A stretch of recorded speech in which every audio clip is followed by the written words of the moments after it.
Today, it is headed in another.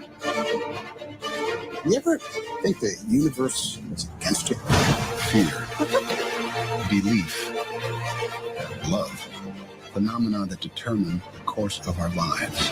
These forces begin long before we are born and continue after we perish.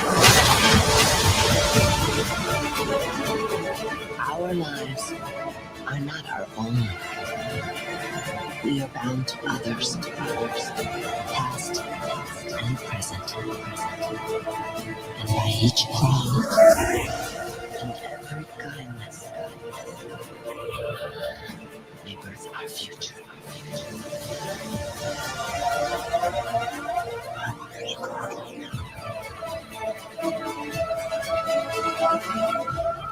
I believe there is another world waiting for us, a better world.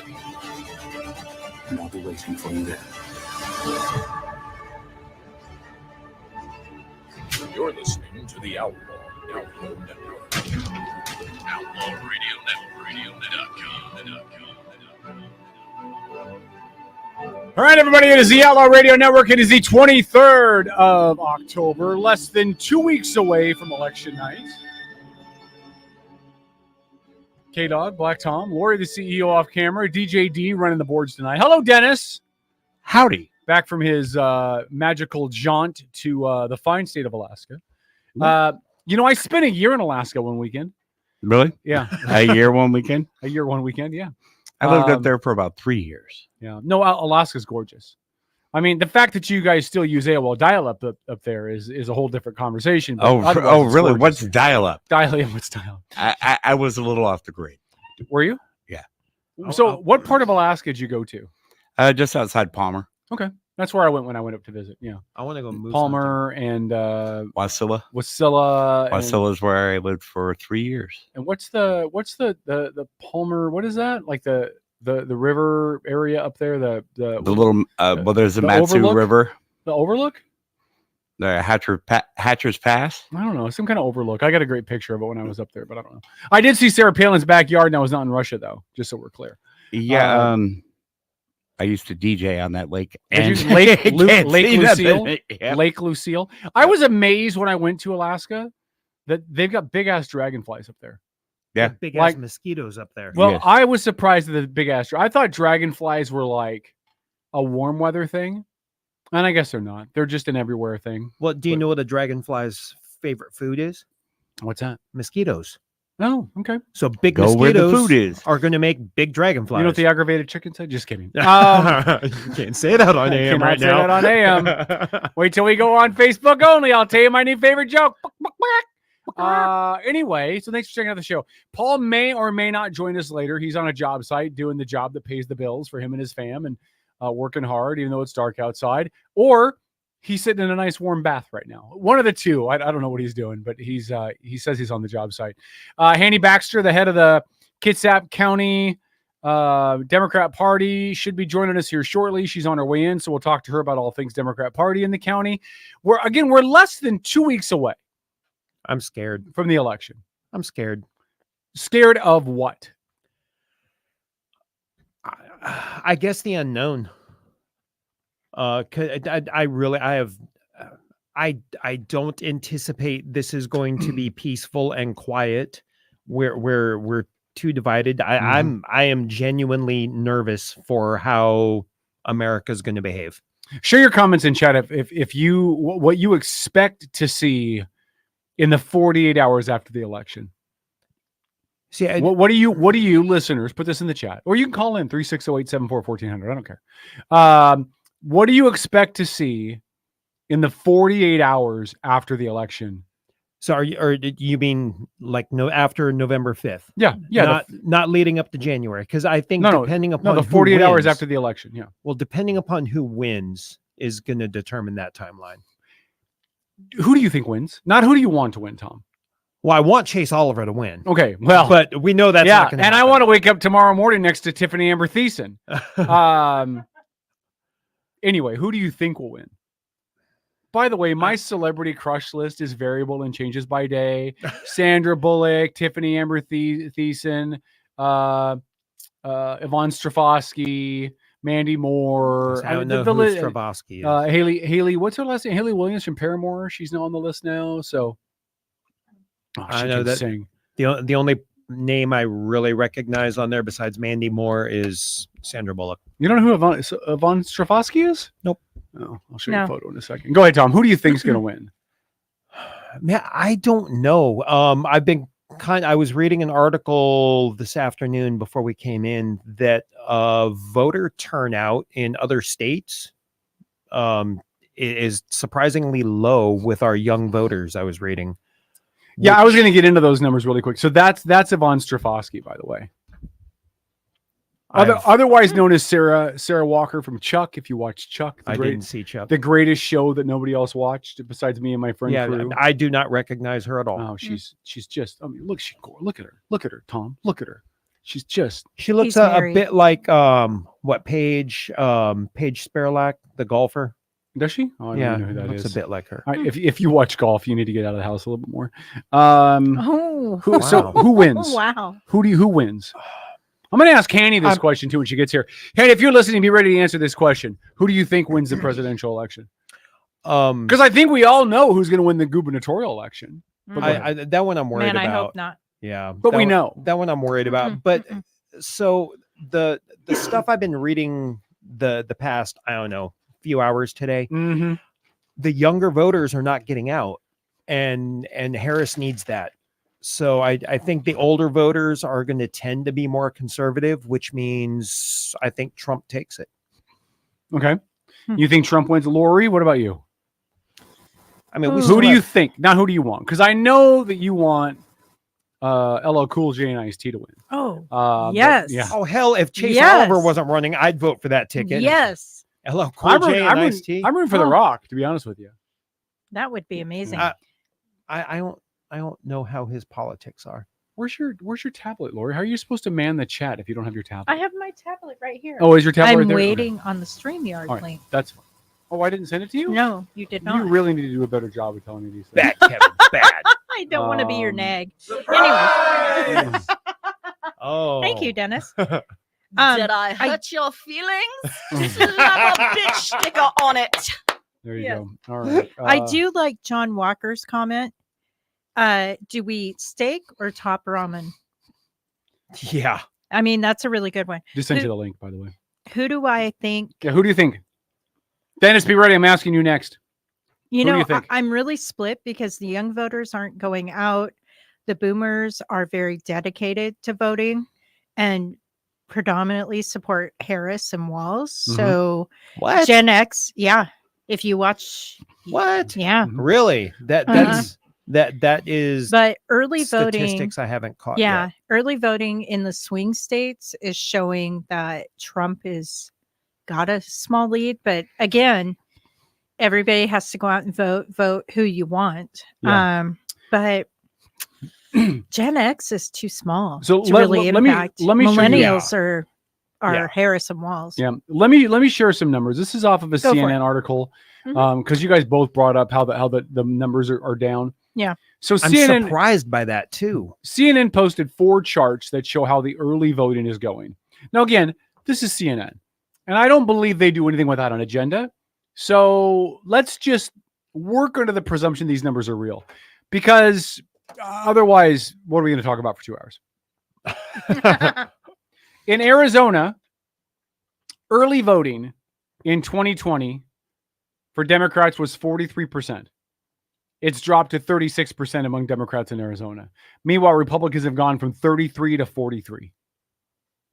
In North Carolina, Democrats went from 42 to 35, Republicans 27 to 33.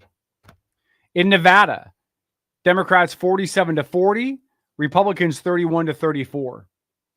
And in Pennsylvania, Democrats went from 72 to 62. And again, these are percentage of registered Democrats who have voted early. So 72 to 62, and Republicans went 19 to 29. All right. Here's the other thing. As of right now, turnout is lower in 36 states, and it's tighter in 1 state. So 37 states are either equitably the same or lower than they were 4 years ago. And when they break down the age of the voting brackets, across the board, the older demographic is outvoting more, and the younger demographic is outvoting less. Again, these are within 14 to 15 days before the election. Right. Okay. And again, I'm looking at all 7 battleground states, right? Arizona, Georgia, Michigan, North Carolina, Nevada, Pennsylvania, Wisconsin.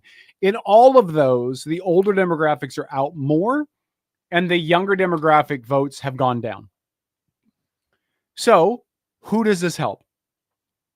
On its face, you would think it helps Trump. That would be my presumption. Let me give you a reason why it may not be. Okay.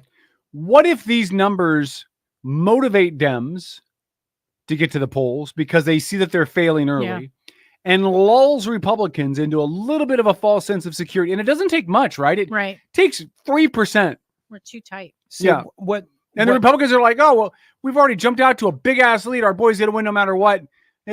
It's not that important that I take an extra long lunch so I can go vote on election day or cast my ballot or something. It surprises me because, I mean, leading up to this, this election, it's been so contentious, and we're so angry at each other, and I mean, we just say stupid s to each other, online, and everyone has drawn their line in the sand, and they're ready to fight, but they won't go vote. Yeah. What? So you shoot your mouth off and you'll complain, but you won't actually go do something about it. I don't understand that. I expected to see voting numbers like huge. Here's the other one that is important. By race and ethnicity. In every single state except for Nevada and Wisconsin, we'll talk about those in a second, the amount of the white vote has increased. Okay. 75 to 79 in Arizona, 61 to 64 in Georgia, 83 to 84 in Michigan, 71 to 75 in North Carolina, 82 to 84 in Pennsylvania. In Wisconsin, it's exactly the same. There's no change, 89, 89. So that's right. Nevada's gone down by 5, 71 to 66. So is there, there's a question in the chat. Is there any statistics on actual age brackets, 50 to 60 or 20 to 30 or I didn't break it down that much, but I can. So let's take Arizona. So these are all the battleground states. Then we're looking. I'm only concerned with the battleground states. Right. Listen, Washington's going to go blue. Yeah, on election night, Oregon's going to go blue. We're going to go over every single state when the numbers come in. Right. But we're not really going to care what happens in Kentucky or New York or Louisiana or California, because we know how those states are going to go. Yep. And those states will give you the rough outline of your electoral map, and we can fill those boxes in now. Yeah. These 7 states are going to be your deciding states, like they are every freaking election. I'm surprised Ohio's not on this list. Yeah. To be completely honest with you, because the last 2 elections, Ohio was the bellwether. Okay. So these 7 states, Arizona, Georgia, Michigan, North Carolina, Nevada, Pennsylvania, Wisconsin, are your bellwether states. And those are the ones that people are really going to care about. And again, on election night, you'll hear, oh, breaking news. We just got our results from Omaha, Nebraska. Nobody cares. Right. Because there's 12 people in Nebraska and they're all going to vote Republican. There's 12 people and 200 cows. Yeah. So most of the results are in from Oregon. Yeah. Okay. Really? But these 7 states matter. So here's your breakdown. 15 days before the election in Arizona in 2020, 45% of all ballots that were cast at that point in early voting were 65 and up. 45% in 2020 were 65 and up. Okay. Right now, 2024, 60% of all ballots that have been cast in early voting are 65 plus. Okay. Okay. Now, either A, they're casting their ballots before they risk imminent death because they're old. Well, or they're Or- retired and they have lots of free time. Yeah, or they're getting ready to go on a cruise or go play golf or something. Yeah. Whatever old people do when they retire.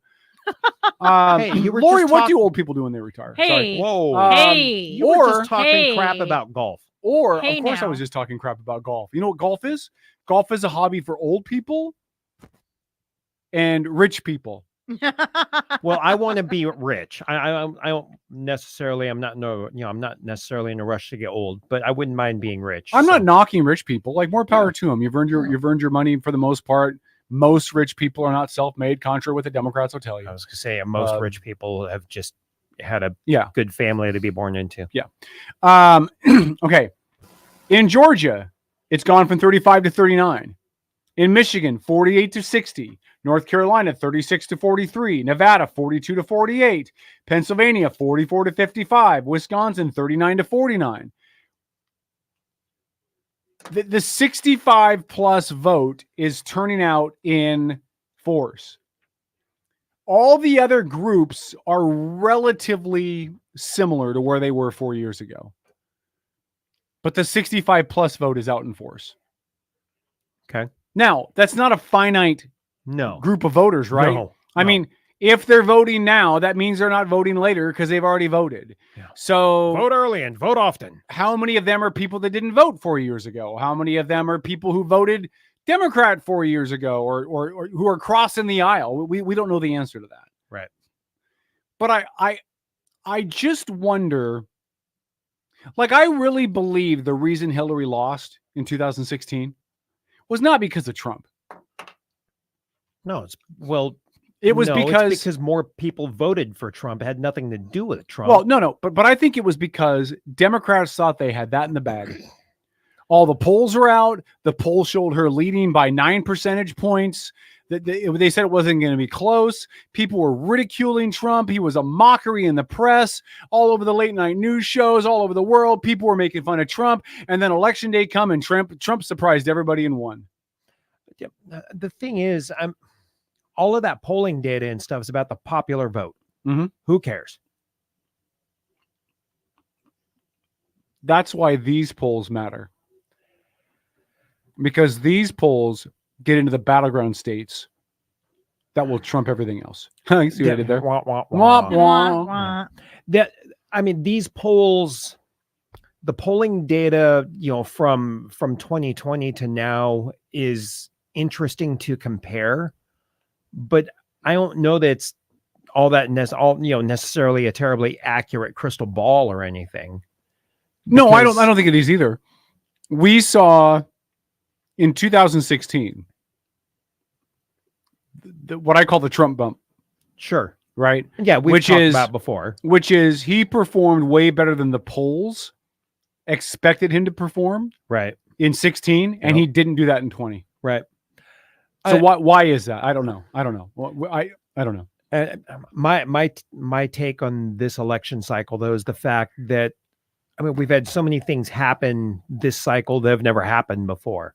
Mm-hmm. The DNC replaces Biden with Harris, and if only we had a Democrat Party official for the county to come into studio that we could ask questions about that. It would too, be so what she nice to thinks. have someone to talk to about. I know, that, wouldn't it be great? Maybe like Hannie Baxter or Yeah, somebody. maybe. Dun, da, da. Hey, who's that?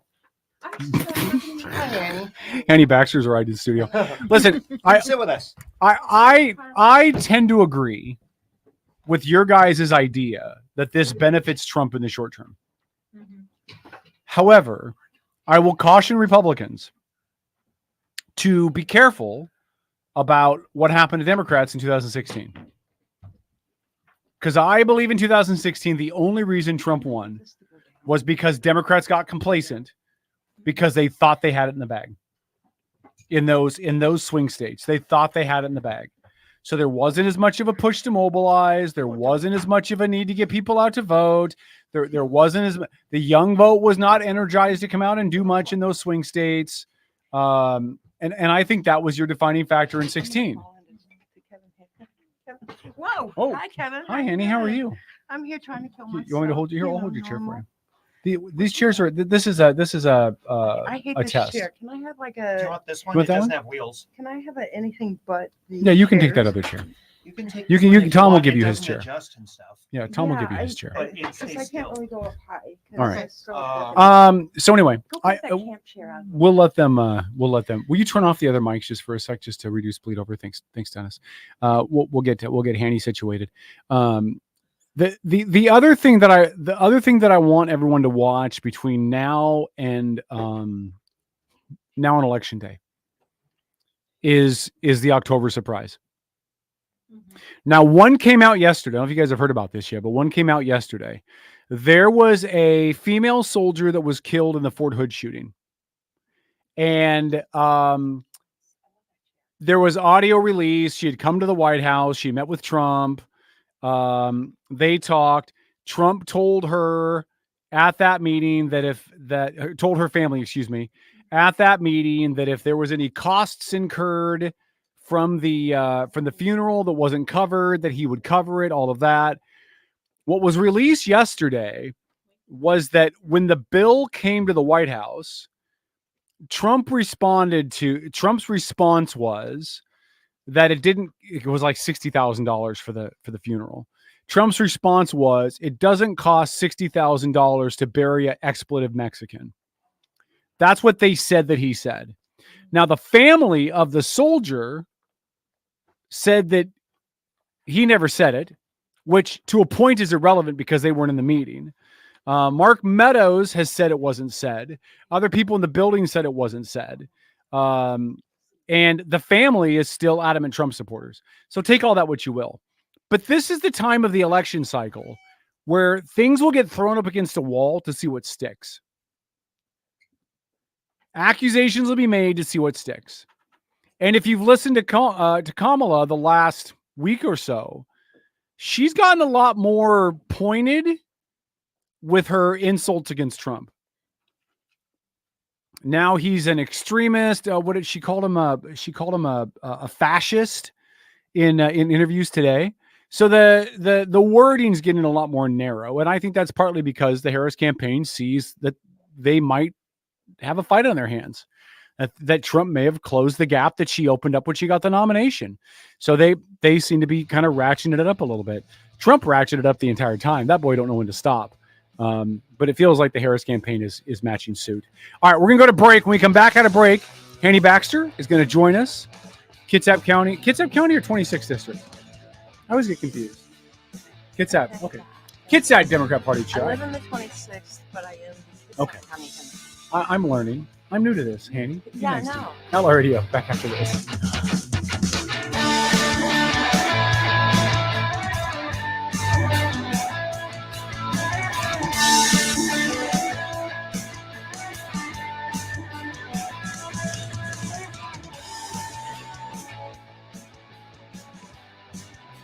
All right, we are on Facebook for just 2 minutes on the break. So, yeah. Oh, can I tell the joke now? Well, Hannie, you want to hear a funny joke? Oh God. Okay. Yeah. Hit me with it. What did the aggravated chicken say? I don't know. Fuck off! There you go. That's your joke for the night. I can't. Like that. I'm gonna have to remember that. You can remember that. Yeah, Yeah, you just I'll credit me with remember it. that. I mean, I sold it from somebody else, but that's fine. Okay. Fuck off. Okay. So there you go. We'll bring Hannie in full speed on the AM side. Hello. That That works. Yeah, do you hear okay? Yeah, we Yeah, can I hear can you. hear you. Is Can you hear your us? headphones loud enough? Yeah, I can hear y'all. Yeah. I'm Okay. good. You're good? Thank All right. you. Tom, Laura, do you guys have any comments on what I said as I was talking before we went to break? You guys have any thoughts? That's going to be the new motto of this show. Anyway. Oh, by the way, did you hear Dennis is really happy tonight? The Kansas City Chiefs have traded for DeAndre Hopkins, yet ensuring another year where the Chargers have no chance of winning the division. I am not up on the latest football trades. No. No. Okay. I'm barely informed enough to keep up with football picks once a week right now. You know what the aggravated Chargers fan said? Fuck off. Wow. Anyway. How many Charger fans are in Alaska, Dennis? I'm pretty sure there's two that I know. Two. There's only one now because You left, yeah. and my granddaughter's up there. She counts, so 2.5. Should get her a jersey. I did. Oh, she has. Did you get her one? Yeah. Oh yeah, they she, did. she has the cancer awareness one. You're a good coming back. You're a good grandpa. This is Spike Cohen. This is Jesse Young. I'm Brandy Cruz, host of the Undivided podcast. And you're listening to my friends on Outlaw. The Outlaw Radio Network.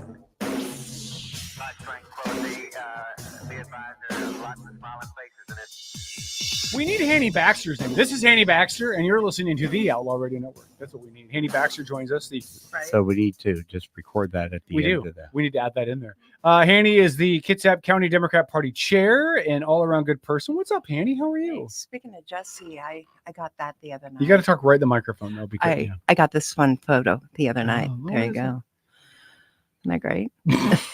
Taking pictures of you with the Harris Waltz campaign sign right in front of Jesse's big ass banner. Yeah. Yeah. You Okay. know, sharing is caring. Right, Sharing is Jesse? caring. Well, Yeah. you know. I actually Well, at talked least to you didn't Jesse deface his not sign. You too just long took a ago. picture in front of it, which Yeah. I think that's allowed. You're right, and I'm not into defacing signs, but you know that's a whole conversation. Well, I think we're going to open with that because I know that it's been stuff that you've been dealing with on the Democrat end. I've heard a lot of Republicans complaining about it as well. Talk about what you're seeing in regards to signs and let's start there. Sure. So, I mean, any given year in an election, people like to, oh, hey, there's a sign. Like the guy who was prosecuted for destroying our sign, he actually told the officer, "Hey, I think Biden sucks, man."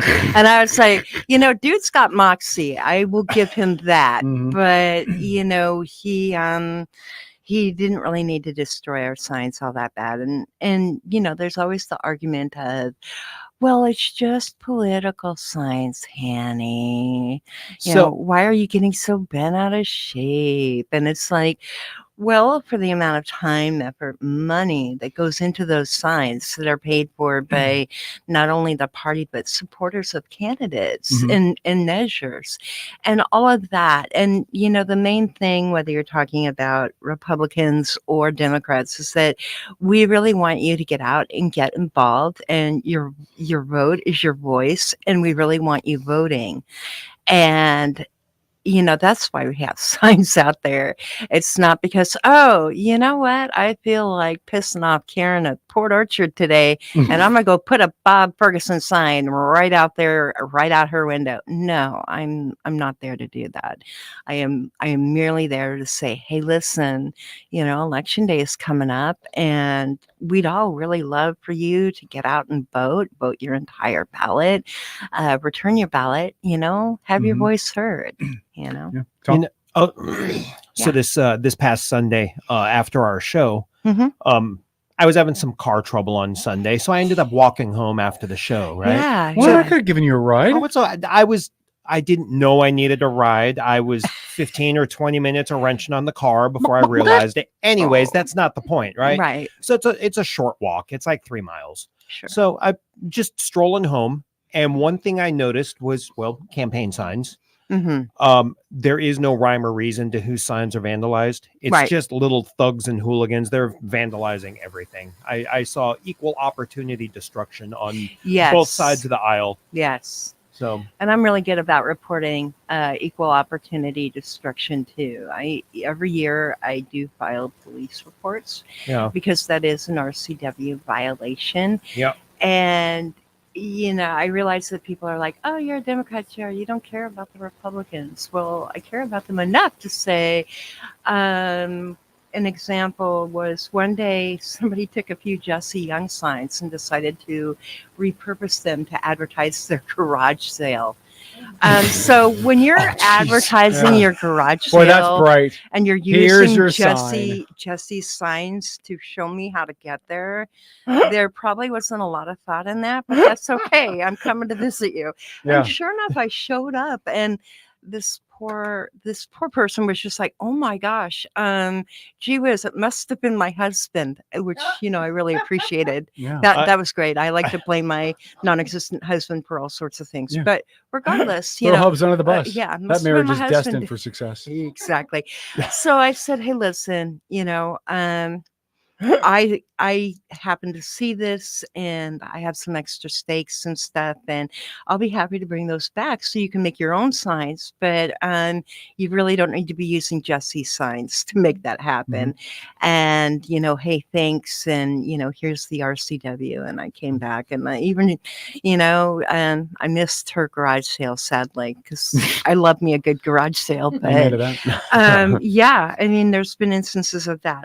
I've had instances where I've had people contact me and they have photos or they have video. And, one instance, I actually knew who the person was in the video, and they tried to tell me, hey, Hannie, look, it wasn't me. I didn't do this. And I'm like, I'm telling you, I saw you on a video camera, and I just need you to stop because that's just not cool. And we all need to be that too. But we all need to for your behavior. Exactly. Yeah. We all need to be accountable. We all need to be responsible. And this is our last ditch effort to make sure that you're voting and that you're getting your voice heard. And that if your candidate, you like your candidate, we want you to be voting for your candidate. So yeah. Do you think it's a majority of teenage and or people not thinking any better, or do you think that there's a level of political motivation to folks that are taking the signs? Like, what do you think is the predominant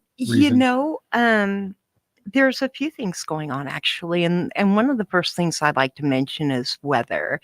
And whether it's really rainy, windy, the ground's wet, whatever, a lot of our signs do go down because of that. But I think this year, more than ever, I've really seen that it just seems like people are really angry about politics in general. And, the last bank of signs that I reported were it definitely was a teenager doing this. It was like D loves C or whatever. And all that green spray paint. Yes. All the spray paint. And, they hit a Drew McEwen sign. They hit a Norrin Roots sign. They hit an Addison sign. They hit a Christine sign. I was amazed they did not hit a Scott Hendon sign, but hey, no rhyme or reason to any of this. But that's just a little thug. Yes. That's not anyone with political motivation. Exactly. But, going back to the guy who got in trouble for spray painting our sign, I mean, he wrote in bright pink "sucks" over Biden's name and then told the cop why he did it. I thought it was really, really fun. Well, God bless his honesty. Yeah, right. Lots of moxie to do that. Wow. Yeah. I was completely impressed with that on its own. But and so the last couple of months I've actually traveled from north to south Kitsap. And so last week we were up at Kingston High School talking to students, and the drive was interesting because I saw a few Trump signs that somebody had taken red spray paint to and had put like a little circle, a little mark through it and that. And it's like, well, that's completely juvenile at this point because, hey, certainly Trump is not my choice of candidates, but y'all have signs, we all have signs, everybody who's on the ballot should be able to have their sign up and not have fear that somebody's gonna wreck it, destroy it, steal it, burn it, whatever. Rick said Hannie's spot on. People spend a lot of time and money putting those signs out. Stealing or destroying is so disrespectful. Really is. Yeah. Let me ask this question, Hannie. So you have this really interesting job as the head of the county Democrats. You speak right? for yourself, but okay. I think you have a really interesting job because Kitsap County is incredibly diverse. If you go to the north end and you go up into Paulsbo and Bainbridge, it's a very Democrat heavy kind of area. And if you move south to the Burley Port Orchard end of things, it seems to be more conservative. Right. How do you, as the county face or whatever, the Democrat Party, how do you pick and choose where to invest time and energy? Like, I'm sure that you would love it if tomorrow you could flip South Kitsap to vote blue, right? Yeah. But it's a matter of time, resources, money, all of that. how do you decide just kind of an overview of where you're going to invest time and resources? We watch a bunch of different things, and that really dictates who does what. And, based on, volunteer effort as well. And, people who contact us and want to get involved, like this year, I am really, really blessed in my eyes, because we've had a lot of people who, hey, listen, Hannie, a few years back, I wasn't really feeling it, but this year I'm kind of excited, and how do I get involved? And they come into the office, and it's a whole bunch of people. Like I did have people from Burley come in. And that's like, wow, typically Burley is outside of Port Orchard, almost to Purdy, that area, but Burley is pretty red in most areas. So it was really, really encouraging me to hear from people out there who are like, dude, how do I get involved? Yeah. But yeah, it just really depends on looking at different things throughout the year, and who's here, there, everywhere, and it's a variety of things that goes into that. I'm not going to ask how you feel about individual races, because I feel like you'd better be feeling positive about those races, or you're in the wrong job. Right. Yeah. But yeah, thank you. Are there races that you're watching that you're looking at with this is a little surprising to me, that we're doing better than I thought we were going to be doing, or this has gone a different way than I expected? No, not really. No? Yeah. No. Can your candidate beat Michelle Caldier, please? Can your candidate please beat Michelle Caldier? I would like to believe she can beat Michelle, and I would like to see that happen. But the voters are the ones that have the final say in that. I would like to beat. Hannie said, "Let's do this," but typically it does not happen like that.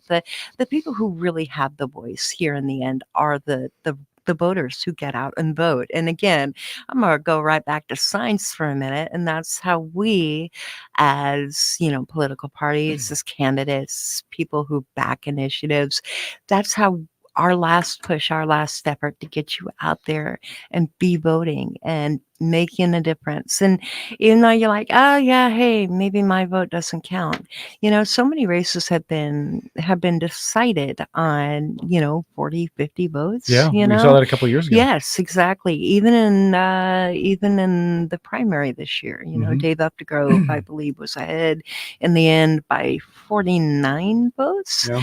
So really, although looking at the bigger picture at times, sometimes you may feel that, oh, I'm not being heard. Oh, if I sit this one out, it'll be just fine. No, it's never just fine. We really need you to be voting. Yeah. Voting for president in this state is probably on an individual level kind of just a waste of effort, because how it's going to go.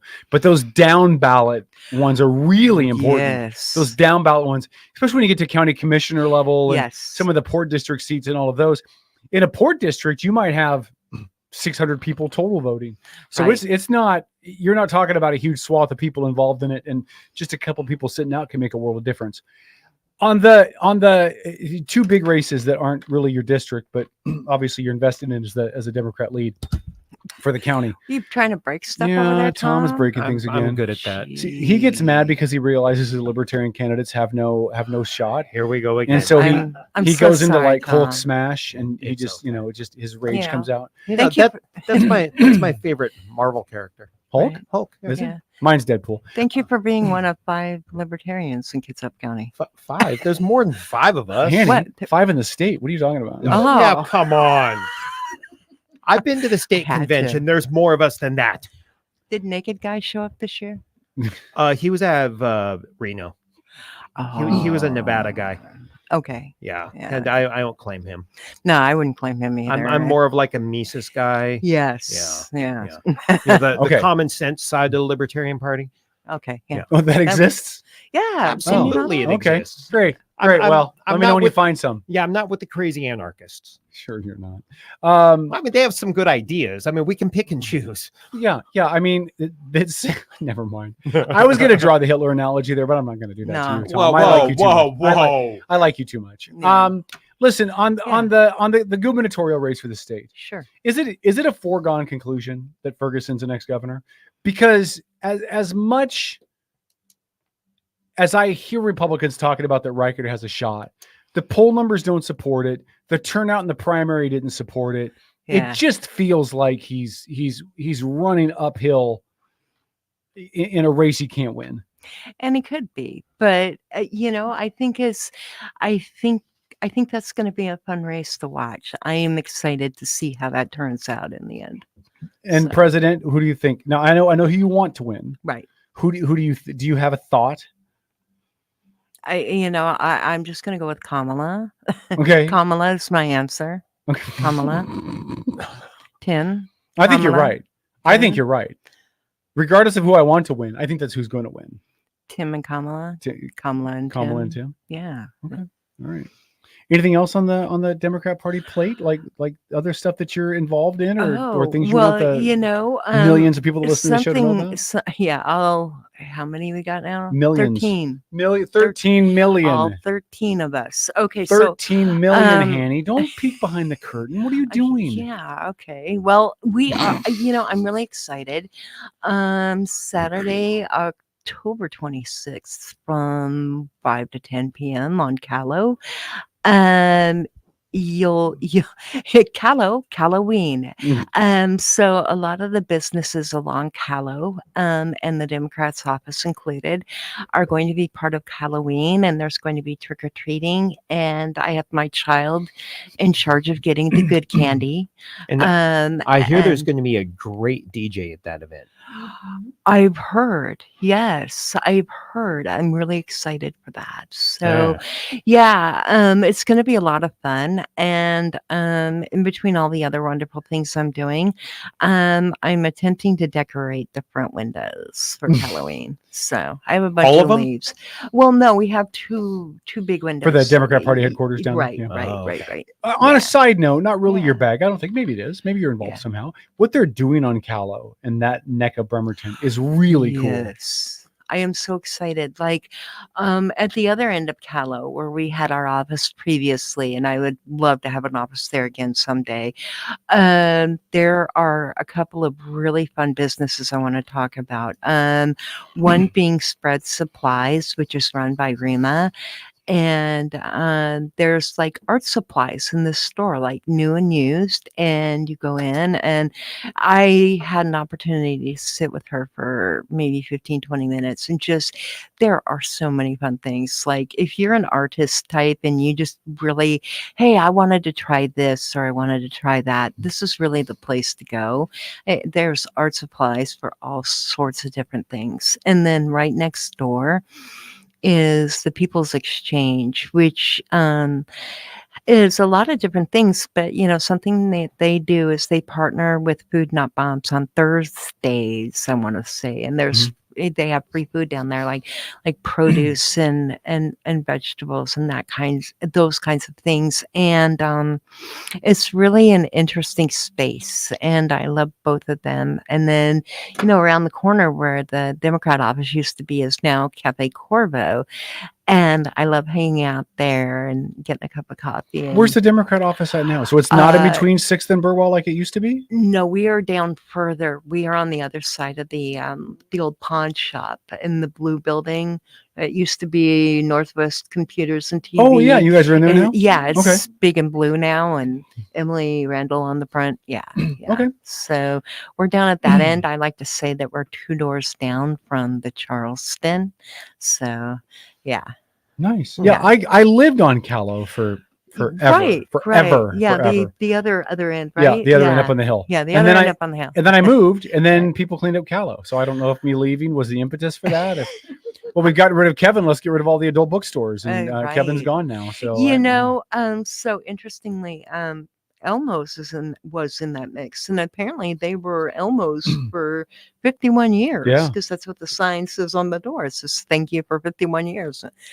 Who knew? I Yeah. didn't. Who knew? No. From what I hear, it was like a little 80-year-old lady that Yeah. owned it and decided she was ready to retire now, Yeah. which kind of made me go, "Huh?" Have you heard anything on what's going to happen with that building? No, I know that it has a for sale sign on them. Yeah. So.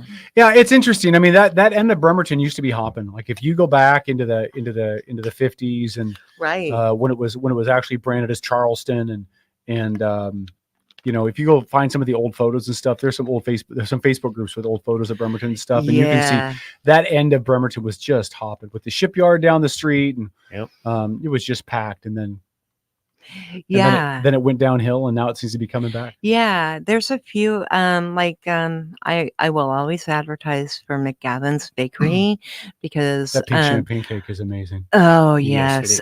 And the owners are actually I went to school with them.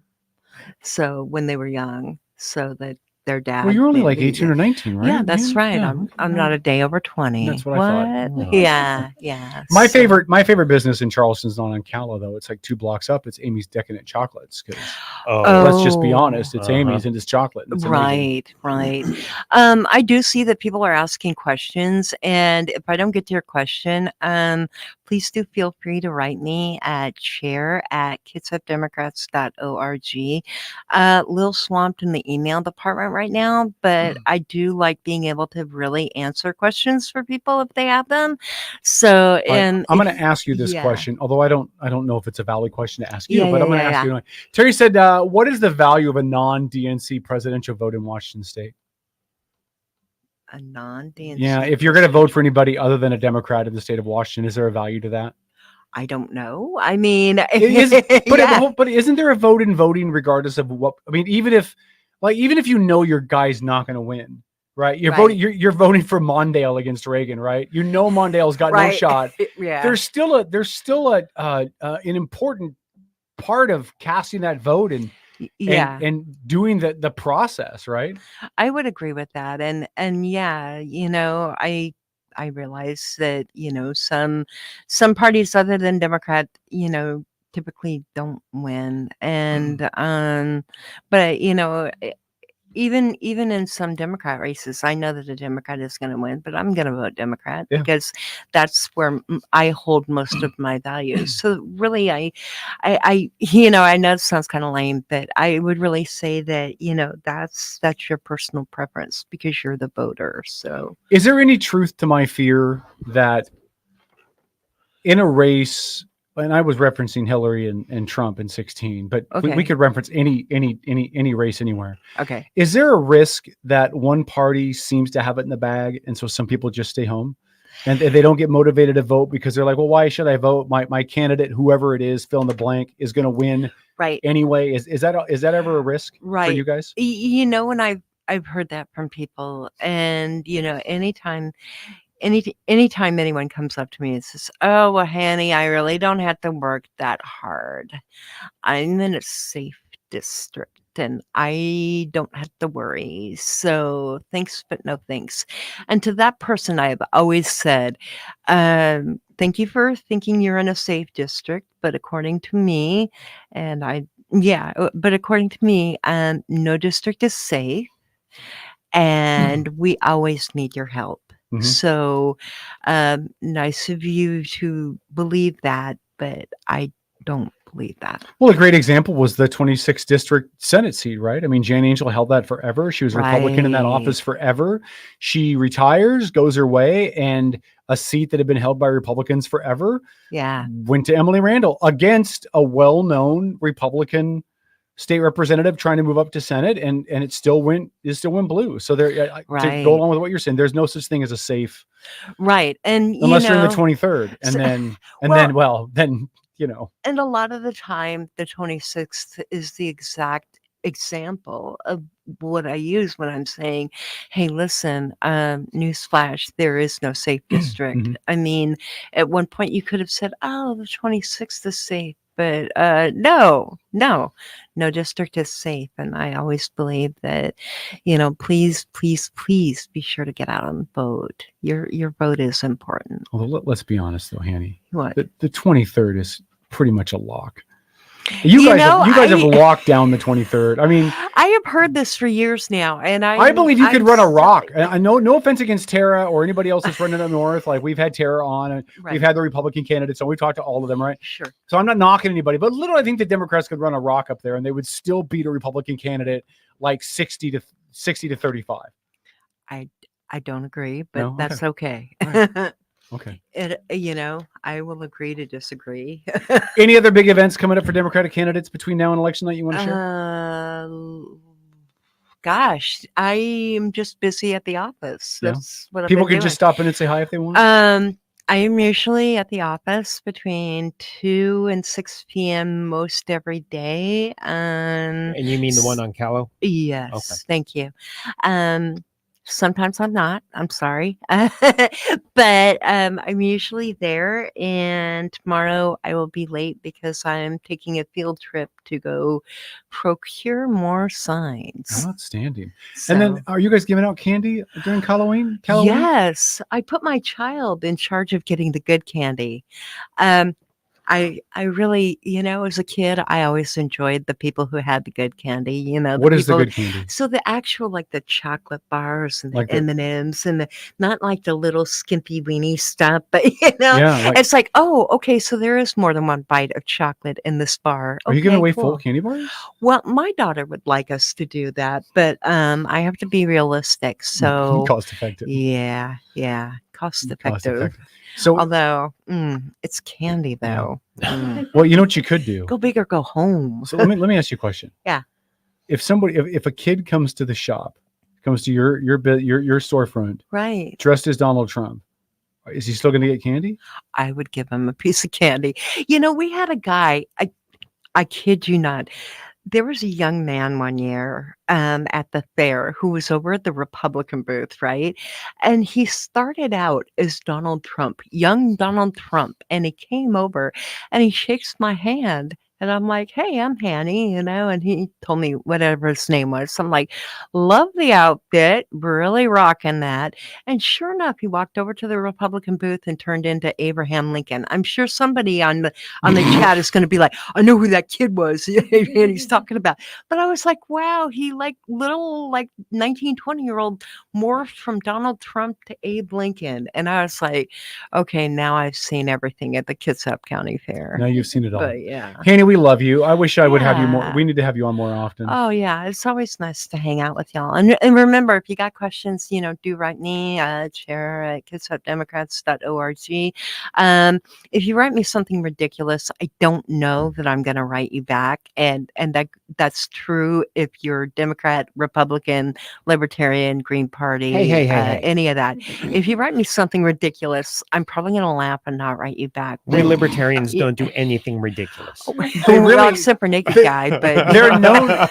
They're really known for not really doing anything. To be honest with you, so the libertarians, they come back now and again. And they're here one year and they're gone the next. And, they've been here a minute. Wow. let me ask you a question, Hannie. Wow. Hannie, do you know where I still Aleppo love you, is? Tom. Do you know where Aleppo is? Do I know who Where Aleppo? Aleppo is? Isn't that the thing with the Gary? Gary Johnson. Yeah. Yeah. Even Hannie knows where Aleppo was, but the candidate for president for the Libertarian Party had no idea. Well, he meant well. Hannie, we love you. Thanks for coming in. Hey, thank you. It's good to see you. Thank you. You take a nice Hi, long nap everybody. after the election night, and Yes, I definitely am going to take a nap this year. I Will literally, you I be have, able to? probably not, but I do have in my calendar every year the day after election day to take a nap. And I never do it. I've never done it, and I've been at this for a couple of minutes. So you take a long hot bath. yeah, right. I used to get like a massage on election day. Like I would unplug my phone right around 4 p.m., go visit my friend, and she's a massage therapist, and she'd totally blank out the entire hour, and I just relax and go back and election night party and all that. So, There you go. Should do that 2 days afterwards, after you've had a chance to come down off all the caffeine. Yeah, that's an idea. I like that. Yeah. Yeah. Hannie, we love you. Thank you for coming Hey, in. yeah. Thanks. Bruce says Hannie is an awesome Dem. Even some of us Republicans love her. Oh, thank you, Bruce. I appreciate that. All right. Thank Hannie, you. have a good night. Guys, we'll be back. We'll take top of the hour break for those of you on AM. For those of you on Facebook, we'll come back with you in a second and tell more incorrect jokes. It's Outlaw Radio.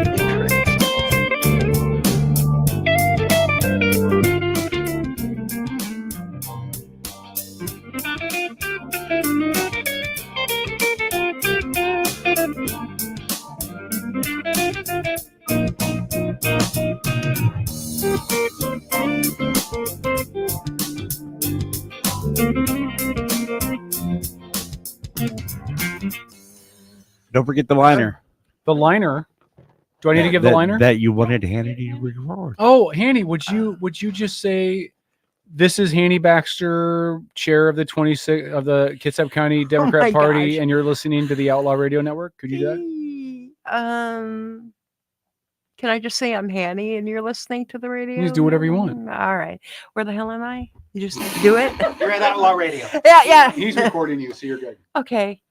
Should I put my little headphones back on so I can hear? It's up to you. Okay. It's a personal preference. Personal preference. All right. Okay. All right. Hey, I'm Hannie, and you're listening to Outlaw Radio Network. Yeah. No? Perfect. Kind of boring? No, perfect. You do you. Sound like I'm. You do you, boo. I'm Hannie, and you're listening to Kevin and the rest of these people. Yeah, please run with that. That's great. That's awesome. Thank you, Hannie. Gosh, thank you guys. Yeah. And then- I kind of think I want to go by. It's that Mexican restaurant is still open. Oh, they're so good. You can turn the mic I've back on, heard. Yeah, I've heard. That's why I'm like, oh my God, I'm here. Yeah, you won't be. Dennis, turn my mic back on. Thank you. There we go. All right. Oh, Yeah, I can't see their there taco we go. salads are amazeballs, by the way. Yeah, I down there. love tacos. I love good tacos. Hey, what are you doing election night? What? What are you doing election night? She's getting a massage. You got a big party to go to? You know, I know the 23rd has a party going on. I don't know what we're doing. I imagine there's something going on at the. Well, if you're in the neighborhood, office. we're going to Yeah. go on at 4 that day, and we're going to Oh, go let from me write that 4 down. from Yeah. 4 until whenever the final Like numbers are in. 11 or something. Yeah, it could be till 11 or something. Right. It could be. Yeah. Yeah. So if you want to come in for that, that would be. Yeah. F bomb's It's up going to to you. join us. Hmm? F bomb's going to join us. Oh, F-bomb, I know Rick Ecker's going to come in and join us as well. Oh, And okay. Mexican food. We're going to have Mexican food from Okay. the what's the name of the rest? What's their official name?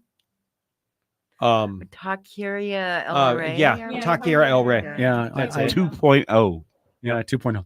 Why is it 2.0? Is that just for fun? Because 1.0 is their food truck. Their food Yeah. truck. Oh, They- okay, yeah, that they makes sense. They started Is they, that they their- started the food truck out there. It sits right next to West Coast Fitness on the On Sedgwick. Sedgwick. Yes. Yeah, the Sedgwick Oh, yeah, exit. yeah, the best okay. food truck ever. Yeah.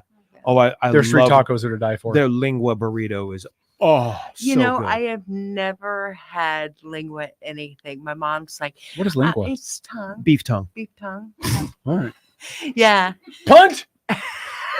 No, their lingua burrito is so good. What I know is people look at me that? like I'm What are weird, you but eating? These are chocolate covered gummy bears. I made homemade sugar-free chocolate covered gummy bears. You want to try one? God. Yeah. Ha- Hannie, Okay. you And they're are sugar-free. you are aware of the results of sugar-free Haribo gummy bears, aren't you?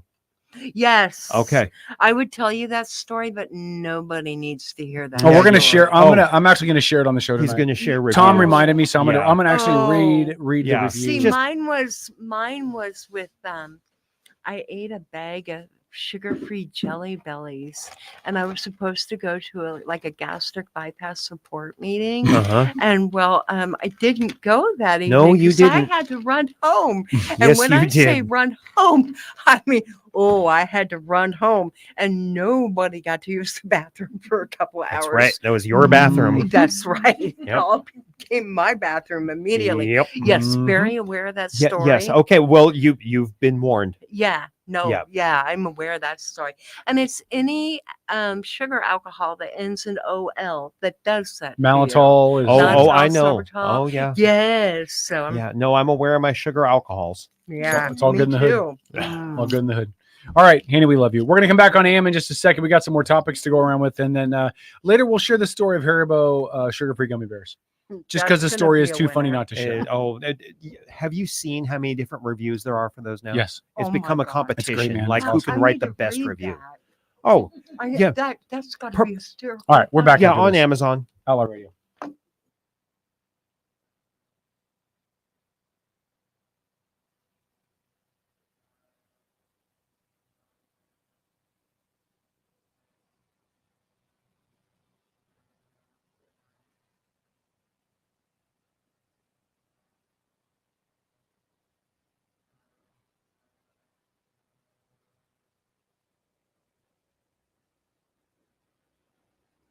The older people, I know you're getting a little edgy right now, but you better get into me because I don't want to bum you out, but I'm the future of America. This is the Outlaw Radio Network. Good evening, my fellow citizens. It's kind of stony, huh? It's a real thing. A radio signal from another world. Check this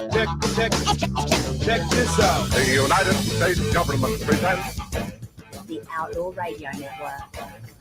To provide guidance to mankind.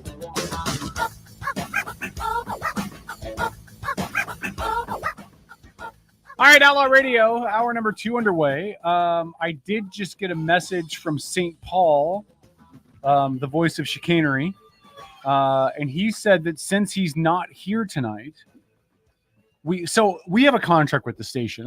We don't normally talk about this, but we have a contract with the station, and the contract obligates us to do X number of live programming per week. That's what we do, right? So when we signed the contract, it was just Paul and I doing the show.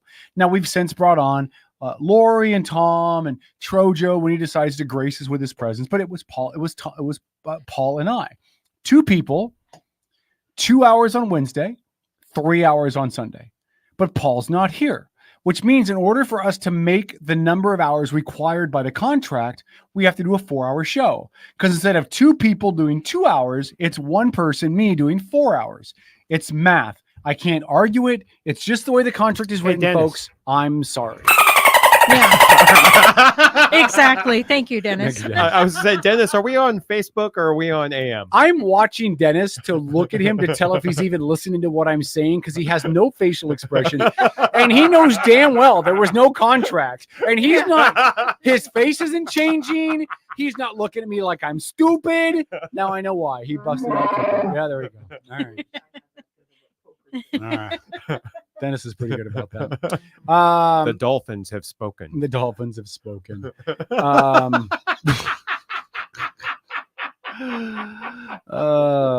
Hey, listen, I was going to ask this question of you guys, and we'll get the comments and the folks in the chat as well. Can you take the chat off this? I am not to see the chat. I am keeping myself away from the chat because I can't do a radio show and argue with you people in the chat. I just can't do it. I can't. I go down rabbit holes. It's the worst thing ever. Kevin's been grounded. No. I did it myself. I know. I'm a grown ass man. Self-imposed grounding. Self-imposed grounding. Okay. Do we want to talk about the E. coli outbreak with McDonald's, or do we want to talk about the news coverage of Trump? What do you guys want to talk about? Aren't they kind of one and the same? Both give you the runs. Yeah, pretty much. Pretty much. Yeah. And then we can go into Haribo. Do you guys? Which gives you the runs. That was okay. Okay. So I want to ask this question. There's a massive E. coli linked with McDonald's. the quarter pounder. Specifically to the quarter pounder. And I'm not sure why the quarter pounder itself is the issue because everything that's used in the quarter pounder is used in other stuff that they do. Like the patties are used in other burgers. And so I don't know, but whatever, the quarter pounder. I think you might be mistaken on that. I think the quarter pounder patties, I don't know. I haven't eaten at McDonald's in probably 20 years, but last I remember, the quarter pounder was a bigger patty than the other ones. Maybe, but don't they have other burgers that have quarter pounders? No. Quarter pounder? No? Okay. It's separate. All right. Well, I'm glad that we have our resident McDonald's experts. I'm not. That's where most libertarians work, by the way, is McDonald's. Anyway, that was out of line. Anyway, wow. But no, I want to ask this question because I don't like when I was growing up. Mhm. You know, in the 70s and 80s, Mhm. I don't recall having all these issues with the foods with our food sources. Correct. With E. coli outbreaks, Listeria outbreaks, all this random outbreak of outbreaks. But how many drive-throughs did we really have? But is this about drive-throughs? Well, it's about Because I hear it's about where the food is coming from. It's not how it's prepared in the restaurant. It's from the supply chain. Right. right, but it's also the speed at which the food is cooked. But what the hell happened to the food chain? How did we? And I'm being serious. No, I know. People in the chat are going to make fun of me, like, "Oh, Kevin, what happened?" Whatever.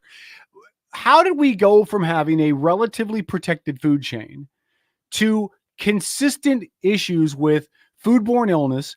Not because the restaurant prepared the food incorrectly, but because it came contaminated from where they got the food from. Well, that happened with that happened with the E. coli outbreak back in the day with Jack in the Box. Yeah, and Chipotle. Yeah, it's all supply chain stuff. But I agree with you. Right. But my question is, what happened? It's volume. But is it volume? No. I think it's volume. Shareholders. Is it deregulation?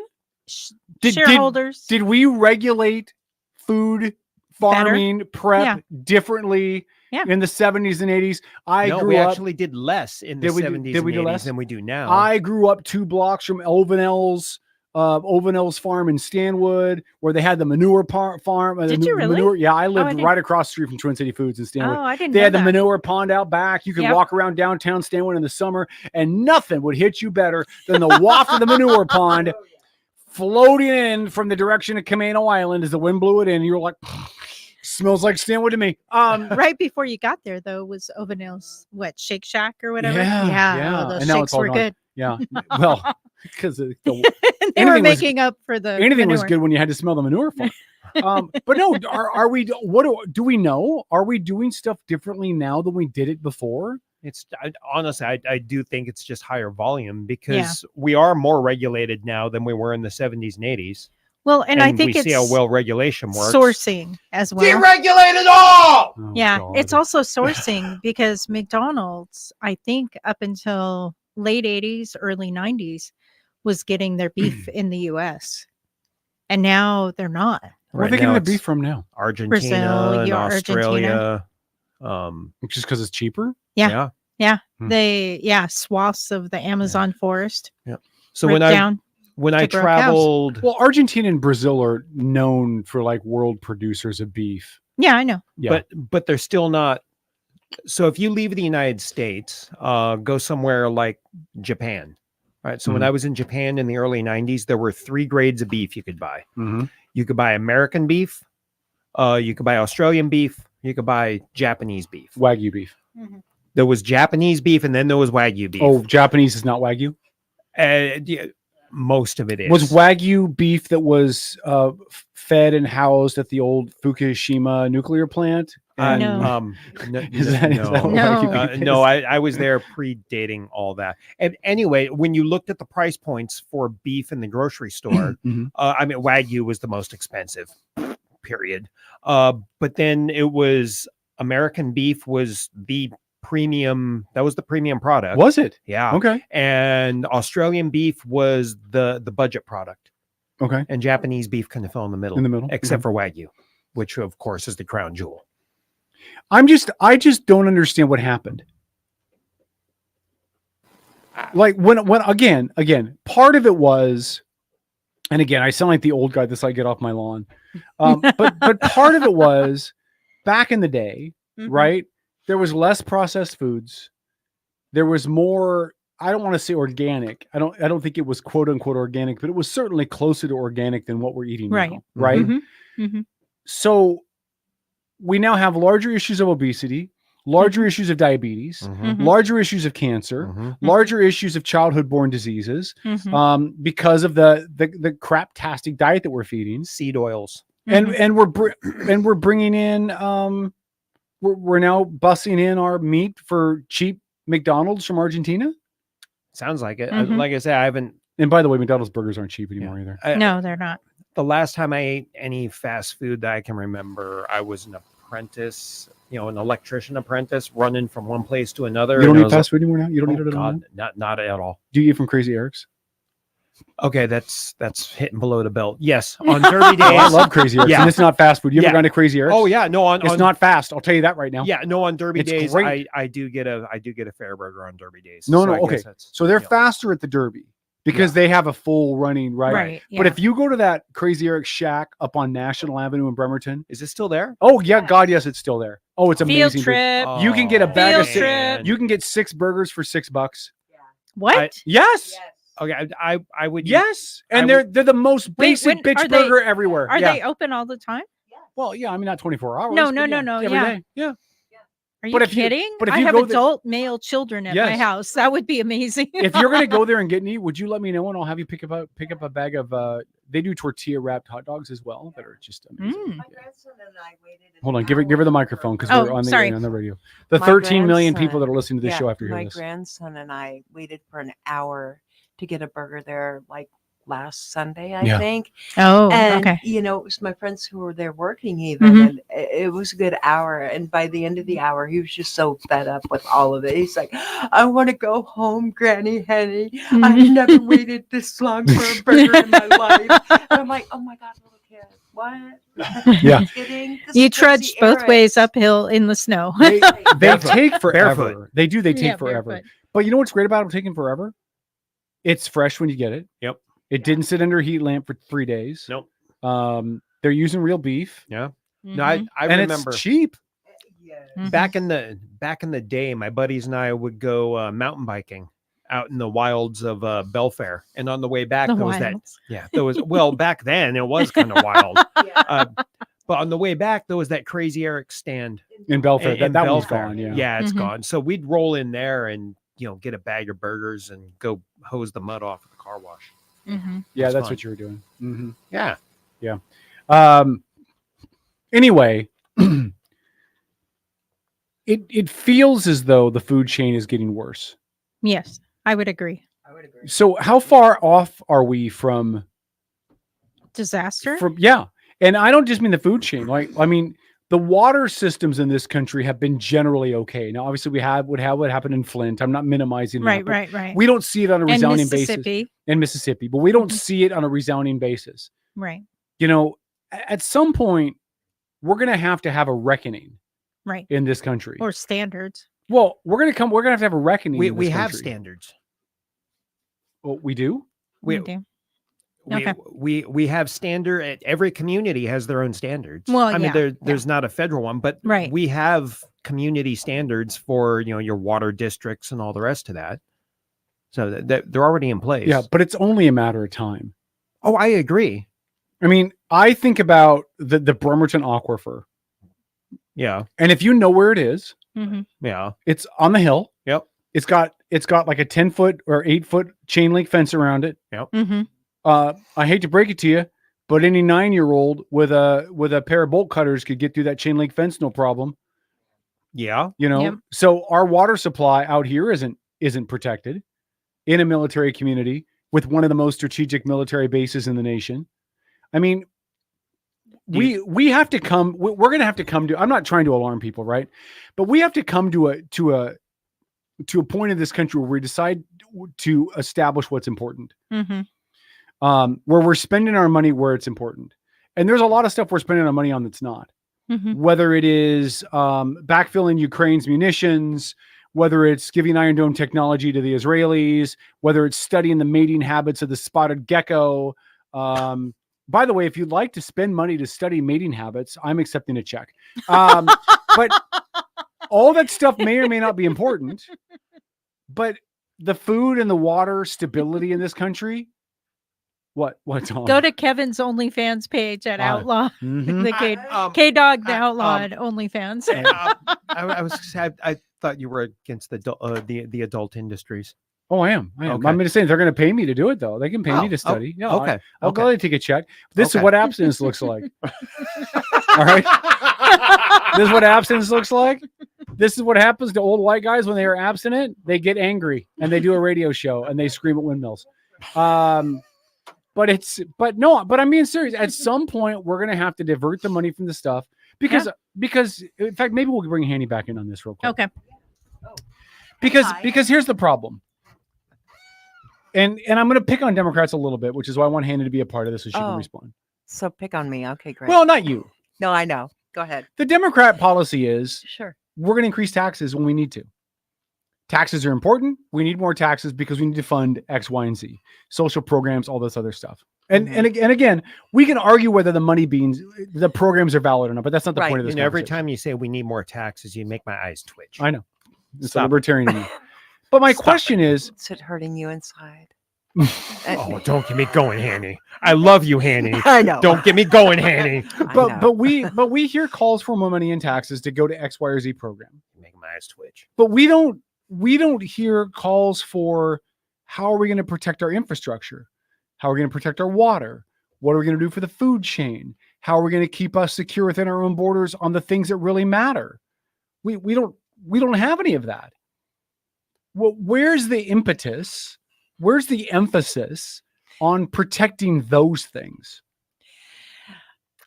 There are I maybe it's because of where I am in my life or whatever, but there are a lot of really cool organizations that are actually, trying to be more involved in saving the water, saving this, saving that. I have friends right now who I've been friends with since like forever, and they're all based out of KP, Key Peninsula, and they have a whole it's like a Save Our Orcas, but it's Save Our Orcas to save our water, to save our ecosystem. It's not just, oh, gee, the whales, maybe we should, it's actually not only just the whales, but the Sailor Sea, but, all of the different, like there's a bill going through right now, or being talked about right now, actually, because we're not in session yet. But there's one talking about, trying to save bull kelp. Are you familiar with what bull kelp is? No, I have no idea. So it's like a long, stringy, literally like a little and long, and it helps clean the water. And when I was a little kid hanging out West Seattle, we used to play with all the kelp. But as I got older, the kelp is definitely missing. And the first person who I heard talk to this was Patrick DePoe, who ran for lands commissioner during the primary. And he works at DNR. And he's like, do you realize that there's this huge decline in this very thing that helps keep our water cleaner? And, what are we doing towards that? And so there's potential legislation working, around that. But yeah, I hear a lot about different groups who go down and talk with our legislators and tell them about, certain things that are, hey, we're concerned about, this, that, the other. I know that they have a beef initiative day that I would love to be invited to. If you're a legislator, beef day, invite your favorite Hannie. I want to go. You love me. But, it's a day where they Would you go for Republican invited you? I would so do that. I can't name them.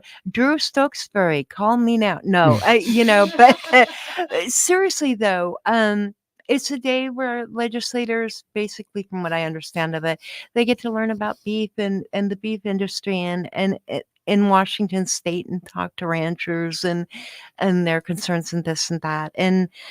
And I think that if more people knew that, there was an opportunity to go down and speak in committees or talk to your legislator or, contact your legislator and say, hey, these things really concern me. And what are we doing about that? That would be, outstanding. Yeah, it worries. And I'm not knocking the social causes because I'm a big supporter of some of the social causes, not all of them, but some of them. And so this isn't a we should not be doing these things. Right. But to me, it is a question of why are we doing all of these things and ignoring the things that can literally lead to the deaths of potentially millions of people. I mean, if we look at like our diet in this country, Right. we are steadily feeding our children a diet of processed food and horse crap. Yeah. And then we wonder why obesity's up, diabetes is up, all these chronic health conditions are up, cancer, all this stuff is high, right? And then the Republicans, by the way, I'll take a shot at you now, sit there and be like, well, if you didn't want to be fat, then you take better care of yourselves. Well, that's really easy to say when you live in a high income household that can afford to pay for the crap that isn't unhealthy crap. Meanwhile, the cheapest stuff to buy at the store is the crap. The processed 98 cents box of pasta that's got so many preservatives in it, your kidney will live for 112 years after you're dead. Exactly. And too, I think one of the most interesting things I've seen happen within the last few years is that there were a few Congress members, and I want to say Suzanne Delbene was one of the people who did this, who took like a week's worth of what I'd get, through the SNAP program, better known as like food stamps or what have you, and went and tried to buy a week's worth of groceries with the amount that she would be given. And a lot of that was heavily processed and like top ramen and that kind of thing. And we are doing better in some respects now. I know that you can actually use SNAP benefits at some farmers markets for produce and that. And there's incentives for fresh produce, and I think those are great things to be doing, but certainly there's so much more that we could be doing. Yeah, certainly there is. So yeah, I was at Safeway over the weekend, and asparagus was $6 a pound. $6 a pound for asparagus, which is 27% water. $6 a pound for water. And beef was literally $10, $9.98 a pound or whatever for most cuts of beef, not hamburger, but like steak, like So what I hear you, what I hear you saying is, I need to go back over to Eastern Washington, pick up some more beef, pork. Yes, if you want to do that, I'll go in on it with you. If you want to buy a full cow, I'll go in on it with you. You want a full cow? Let's get a full cow. Oh, where are you going to store all that? I got four freezers at the house. How many? I got 4 freezers. I got 2 chest freezers and 2 half refrigerator freezers. I got 2 of those and 2 small chest freezers. But even when living they're full of frozen pizzas, by the way. When living in rural Texas, we did things like that. You go in on a pig or cow and you split it up and you put it in your freezer. And of course, in the deep South, well, at least for me, when I lived in the middle of nowhere, South Texas, everybody had a deep freeze, and you just kind of, oh, it's over it. So and so, yeah. But I'm not ever gonna get a full pig because pork is not, unless it's bacon. Pork's a waste. Oh, bite your tongue. Pork's a waste, man. I did some of the best smoked pork chops. Yeah, a couple of weeks ago. Oh, yeah. Oh wow. Yeah, you're drunk. You're drunk. Yeah. Listen, if you compare pork to beef wins every time. Well, unless it's bacon. Agreed, but variety is the spice of life. That's what she said. All right, we're going to take a break. More around the corner. It's Outlaw Radio Network, hour number 2 of 6. We're back after this.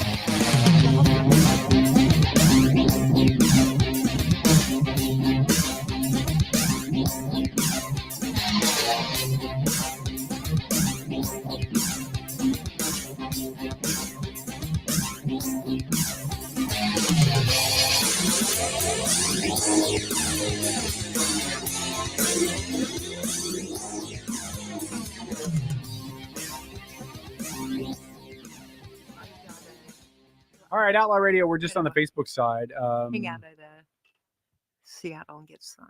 Yeah. Okay. Tomorrow. You got to get out of here then? I probably should. It's good to see you. Yeah. It's been too long. It's good to see everybody. I'm sorry I don't get to see your comments now, but she has the comments in there. She can type as any more comments. But yeah, no, it's great. Maybe I'll go home and read. I have to stay off the comments because I just go down rabbit holes. Some of your left-minded friends are very, very angry at us. They just don't like us. Yeah. They just don't like us. That's a thing. Yeah. Y'all have a fan club of sorts. We know we have a dedicated fan club and the anti-fan club. Yeah. The people you I love have a to fan hate. club like that too. Do you? Yes. We should share notes. We should. My fan club likes to say fun things like, I control everybody, which I thought was kind of fun. I'm like, wow, when they let me do that? Junior Canada government benefits do not support fresh, clean food. It's a shame. Rick says, Kevin, you've never eaten pork cracklin. Obviously delicious. Yeah. Oh yeah. Yeah. And then Bruce says, we split pork and beef with family and friends, and family shares elk, deer, and seafood. There you go. Yeah. I haven't done a lot with elk and deer. I've had some elk. I've had some elk and deer like sausage before, but I haven't. I don't think I maybe when I was a kid, maybe we had once had venison or something. But If I can get a fall where I'm not running around like a crazy man and I go out and bag an elk, yeah, it hasn't happened in years. If I can do that and I go out and bag an elk, Kevin, I'll make sure you get a nice couple of steaks. Okay. Coming back. That'd be cool. All right, Outlaw Radio back I'm after not this. Kevin, but I will. Okay, yeah. Hannie. No, you're invited.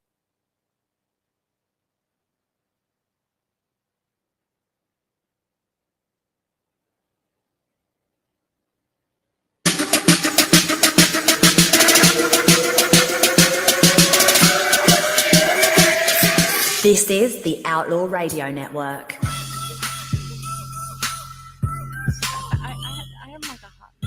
You know what's great? We're going to make a show decision right now. Okay. I think everybody knows what I'm about to do. No. Yep. No. Dennis. No. It has to be after Halloween. Dennis. You promised after Effective Halloween. Sunday. Will be less than No. 60 days till Christmas. No. Christmas bumps can start on Sunday. No. What? Okay. Right, Paul? Only if there's no Mariah Carey Paul, until if December. Right? Paul, if you object, say something now. I object. Nope, you're not Paul, you're Tom. I love Christmas bumps. Yes, dolphin bump. And here's the deal. Paul's going to say to me, because Paul says this every year, some people have a hard time during the holidays and they don't like the Christmas music. I get that. But I'm going to have a really hard time this holiday because it'll be the first holiday without either one of my parents. So this is going to be a horrible holiday for me. I've already acknowledged it, admitted it. I'm ready to accept it, which means I'm going to overload myself on the Christmas spirit. I'm going to dress up in Christmas outfits for the show. I'm going to listen to Christmas music all the time. I'm going to force this crap down my throat just so I can get past it. And that's what I'm going to do. Okay. So Christmas bumps start Sunday. But you know that there's Christmas music. Warm 106.9 has a Christmas station year round. You could listen to that. That's great. I don't listen to a lot of music. Oh, Well, I listen to a lot of music in the Jeep, but maybe I could find some good bass heavy Christmas music for the Jeep because I do have a pretty good sub in the Jeep. And, Snoop Dogg has some stuff. I'm sure he Ice does. T I'm sure he does. or Ice Cube. Run DMC's got Christmas in Hollis, my favorite Christmas song of all time. Quad City DJ's got a Christmas song. Do they? Oh. It's either Quad City DJs or 69 Boys. Okay. Basically the same thing, but they have something that's heavy bass. Mm-hmm. But let's put this in chat. If you want us to start doing Christmas bumps earlier this year, comment in chat. That'd be fine. Hey, really quick question, and then we're going to go to the Haribo story in a little bit. I was looking at CNN's coverage again of the election, and I just want to ask you guys this question. Dennis, I want to involve you in this too. So if you look at the front page of CNN, they talk about Harris's town hall tonight, where she warns of the dangers of a second Trump term. She discussed a range of issues. Harris says her tax plan will benefit middle-class families. Harris explains how her administration would differ from Biden's. So nothing in her coverage is relatively negative, right? Mm-hmm. It's not glowing or positive, but it's not negative. Right. But everything else on the front page about Trump is negative.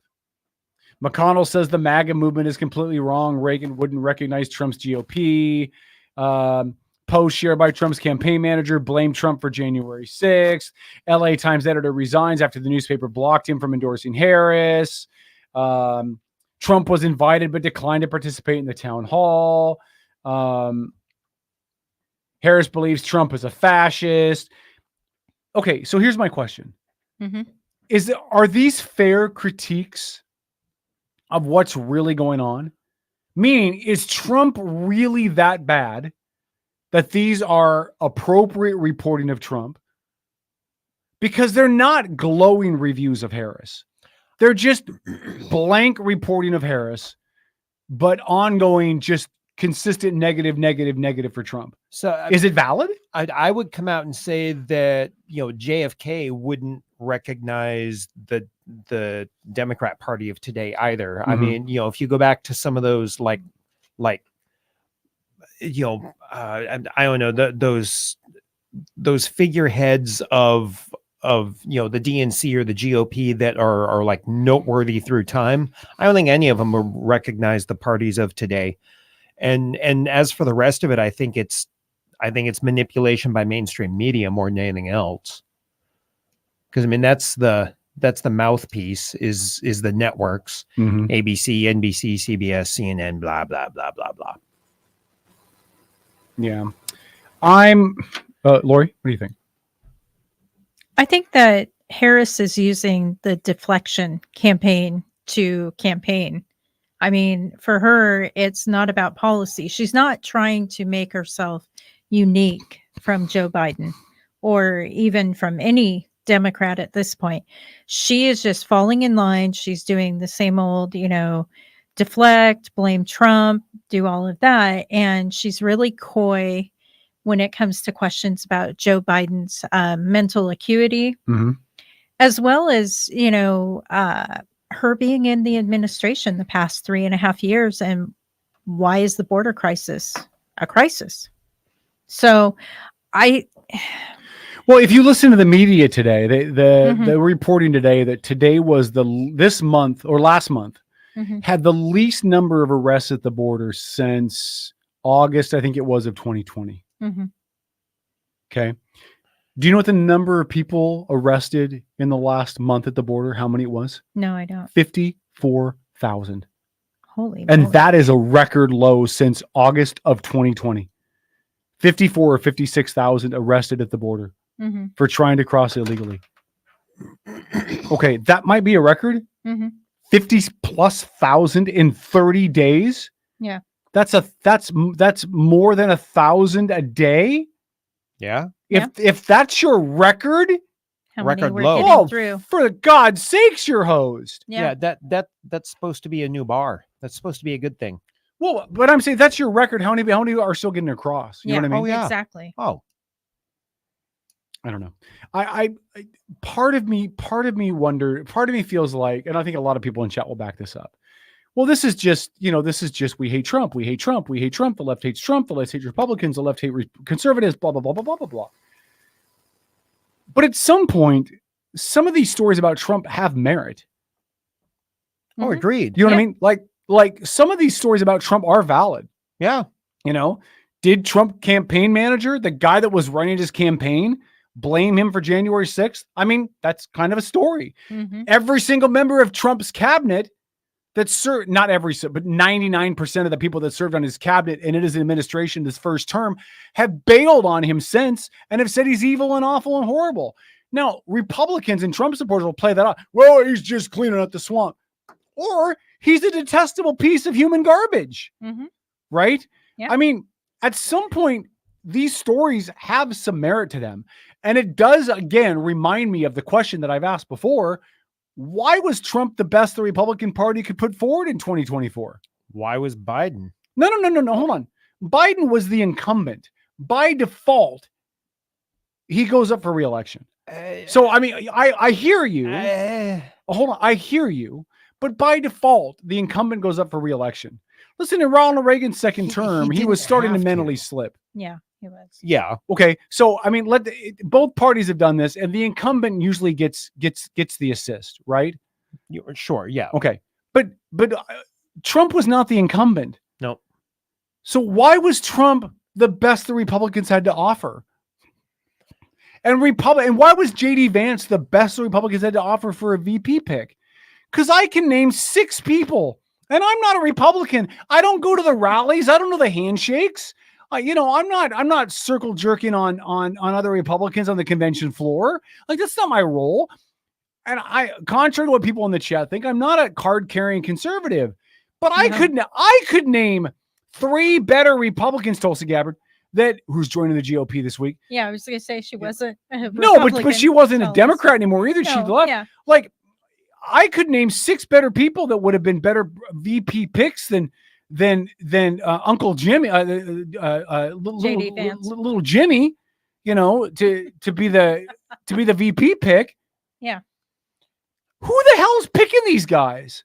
Lobbyists. Okay, granted. But to me, it reminds me of Washington State and who we pick for our gubernatorial candidates. Yep. We could have supported, and I know we had a lot of issues, right? But we could have gotten behind Byrd, who energized the young vote, was a minority, had some good service, definitely energized his supporters far better than Reichert has. But no, we didn't do it. Until we got to the convention, and then we did it when it was too late. And we've gotten behind Reichert, who has generated no buzz whatsoever. Well, everything's happened too late this election cycle. 4 years ago, they endorsed Culp, who was, and we interviewed him twice on this station. We had him in studio once. We did it by phone once. The guy was fine, but he wasn't going to inspire people to go across the aisle and vote for him. He was very polarizing, far right, and you weren't going to get him elected in this state. Like, whoever's leading the Republican Party is broken. Absolutely broken. And you can knock the Democrats for picking Harris. But Harris is exactly who the Democrat Party proclaims to be. Mm-hmm. The party of the minority, the party that supports women, the party that supports LGBTQ. I mean, Buttigieg is a main member of Biden's cabinet. I mean, the Democrats are following their playbook. So you can disagree with them picking Harris all you want to, but it falls in line with what the Democratic Party claims to be. Republicans can't trip over themselves fast enough to pick an old white dude to run for anything of importance. And you have young candidates like Rubio and Ramaswamy, and they could have put Gabbard in, even though she wasn't really a Republican. She certainly wasn't a Dem anymore. You could have convinced her to do something really important on the Republican side in this election, and you didn't do it. But they can't fall over themselves quick enough to pick an old white dude to run for some office. And I don't think Republicans are racist. I really don't believe that. But could you all do something to show that you're not, to shut some people up? Change is scary. Wow, change. The Republican Party has to change. Yeah, I agree. I mean, so's the DNC. I mean, they need to change. DNC doesn't need to change. Yeah, yes, they do. Let me tell you why. Here's why. They're going to tax middle America into the ground, and then there's going to be a revolt. Well, hold on. We're talking two different things, though. So the DNC. We're talking policies and electability. Yes. I'm not talking policies. Okay. I'm really not. Okay. I'm talking electability, because I think both parties have good policies. I think both parties have some good ideas. I don't think one party or the other has a monopoly on how things should be done. I don't believe that, right? No, I agree with that for the most part, but there has to be balance. Well, there has to be balance. Yeah, if you have a majority, one party or the other, there's going to be a mess. But I'm talking electability. Only electability. The Republicans are not electable on a national stage with who they put forward. If you don't believe me, I can prove it in one example. You took Kamala Harris, who is not likable at all to the general population. Look at the poll numbers. Now, the Democrats that are in the chat are going to go, you just hate women and you hate Kamala. That's not what I'm saying. Anybody who's remotely likable should be killing Trump in the polls. Trump should be persona non grata. People should be flocking to anybody not named Trump. Not the Republicans. They're going to back him no matter what. But moderates and uncommitted voters and liberal Democrats should be running from Trump, and they're not. Why is that? Now, again, the left people in the room will say, well, that's because people hate women and minority. Blah, blah. That's not what it is. Because when Barack Obama ran, moderates and some Republicans flocked to him. And that's why he won easily both times. So this isn't about race. There may be a group of people in this country who won't vote for a woman as president. I've heard that argument. I don't know if I believe it, but I'm not going to discount it. But part of the issue is that Harris is not likable. Hillary was not likable. They were not candidates you wanted to get behind and support. And yet they are neck and neck in every single poll. I guarantee you right now, if Buttigieg had ran, Buttigieg would have a 5% lead on Trump. You think so? Yep. Yeah. Do you really feel that women candidates need to be likable? I think candidates have to be likable. But unless you're likable. Trump. No, but that's what I'm saying. If you were running anybody remotely likable, they would have a massive lead on Trump. Because I don't think, except for the deep red MAGAs, I don't think most of middle America wants to vote for him. I don't think most of America looks at Trump and goes, God, I cannot wait for 4 more years of this crap. Why do you suppose they're eyeballing him then?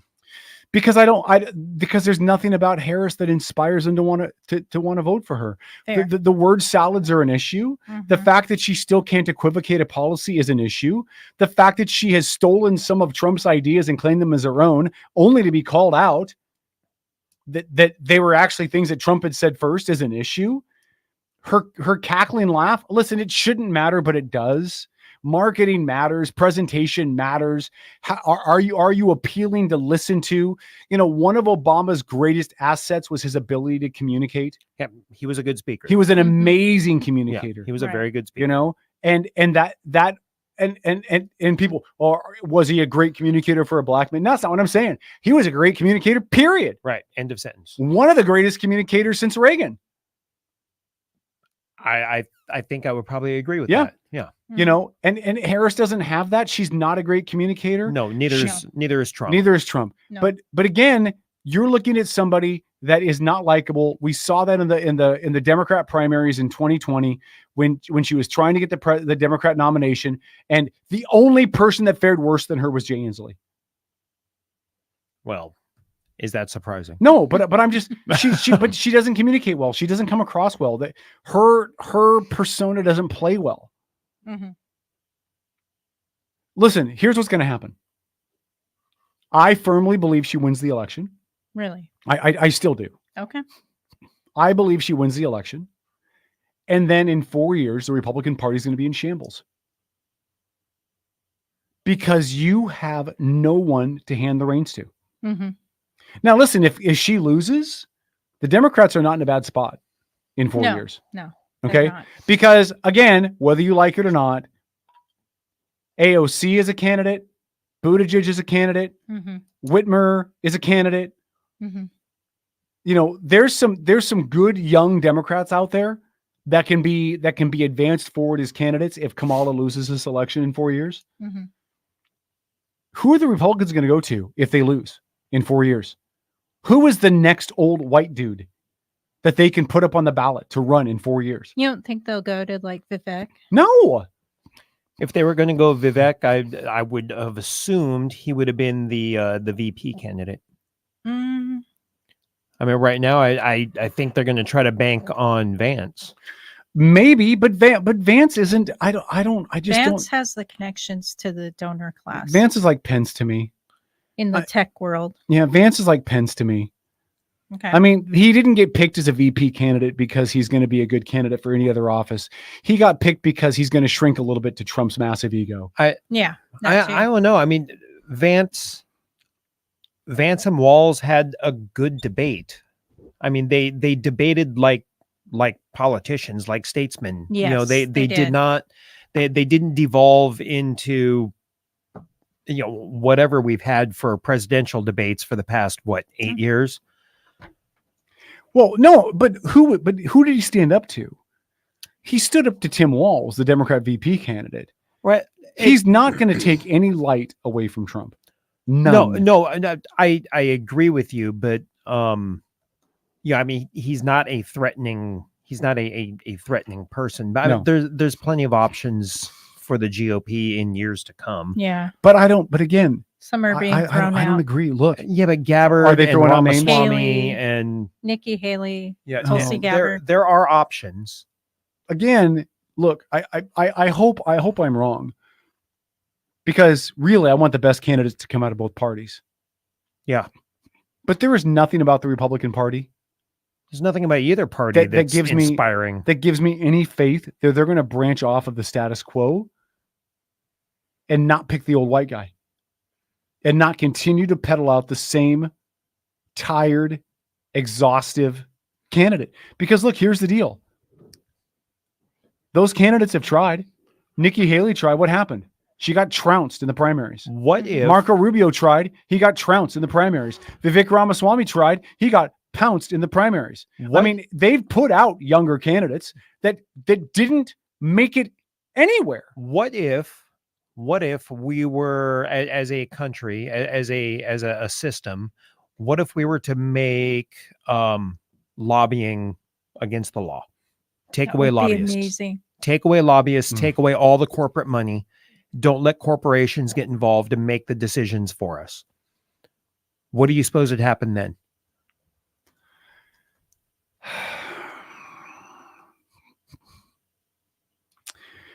First of all, I don't know if constitutionally that would be held up. Why I mean, not? I There's think- nothing in the Constitution about allowing companies to buy politicians. But there's nothing in the Constitution that bans it either. Right. So you'd have to have a constitutional amendment, and I don't think you could get either party to agree to that. No, of course not. But even if you passed it, money's going to find a way. People will find the loopholes. Look at the tax code, right? Oh, and People the tax find code's ways around it. obnoxious. Yeah, I mean, tax professionals can't get through Yeah. the tax code. So I mean, you would just have side deals where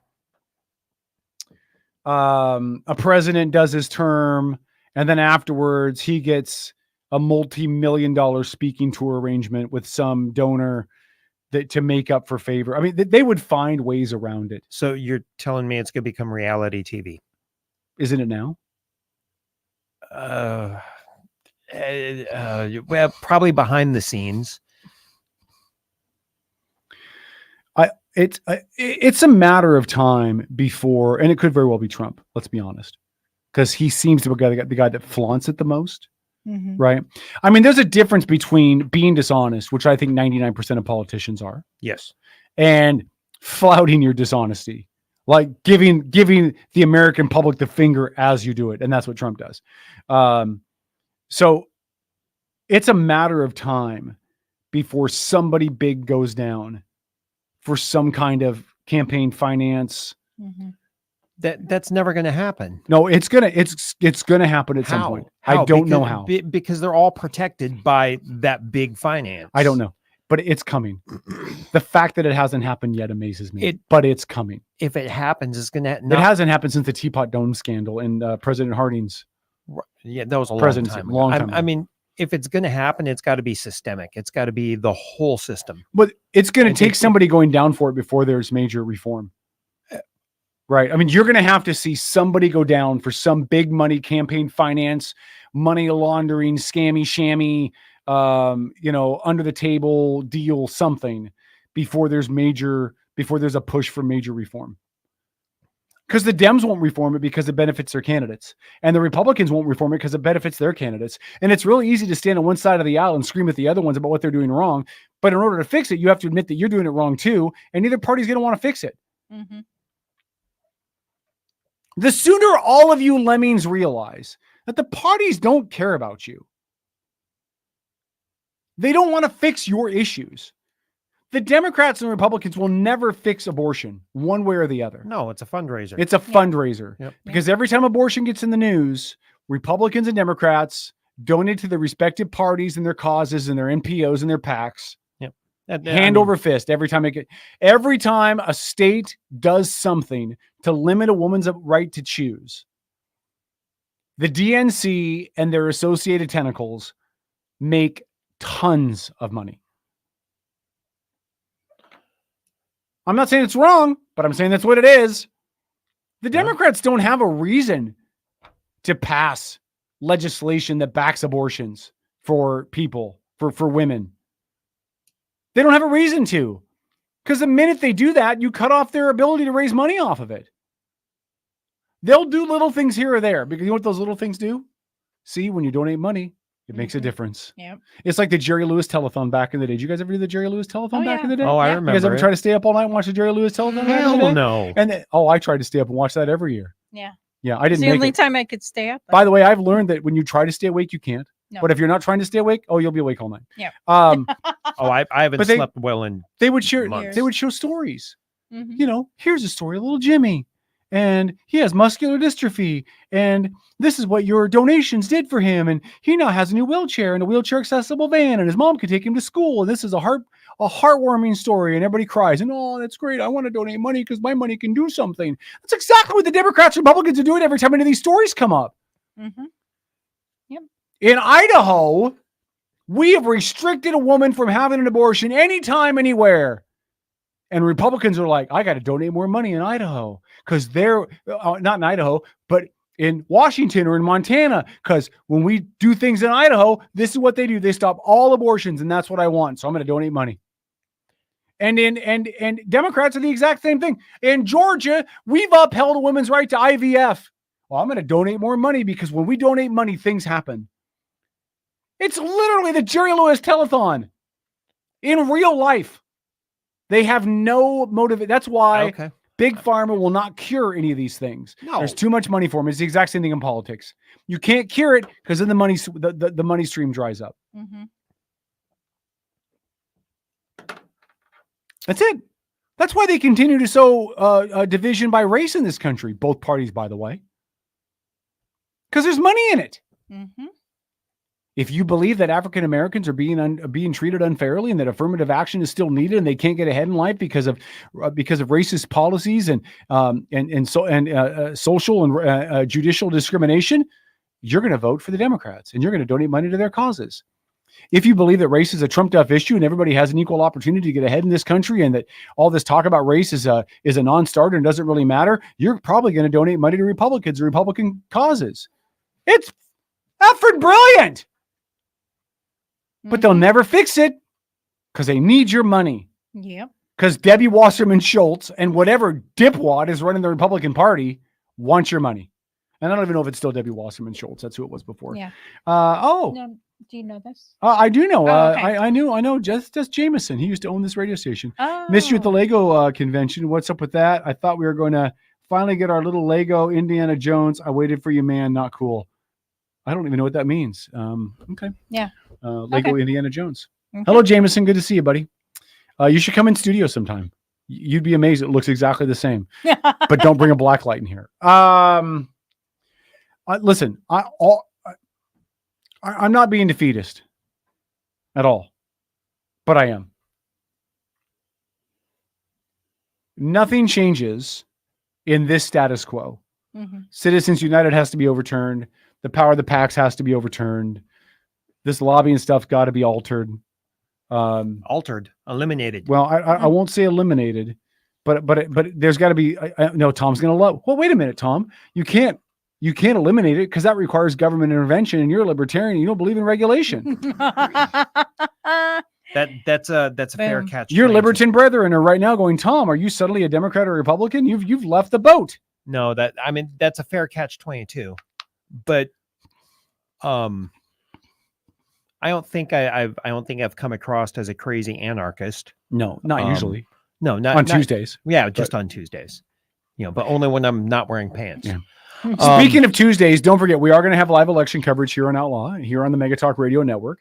We're going to start at 4 on Tuesday election. Right, Dennis? That's when you've agreed to be here? It's 4 o'clock? Yeah, we got a slight problem with that, though. What's the problem? Yeah, it's my day off.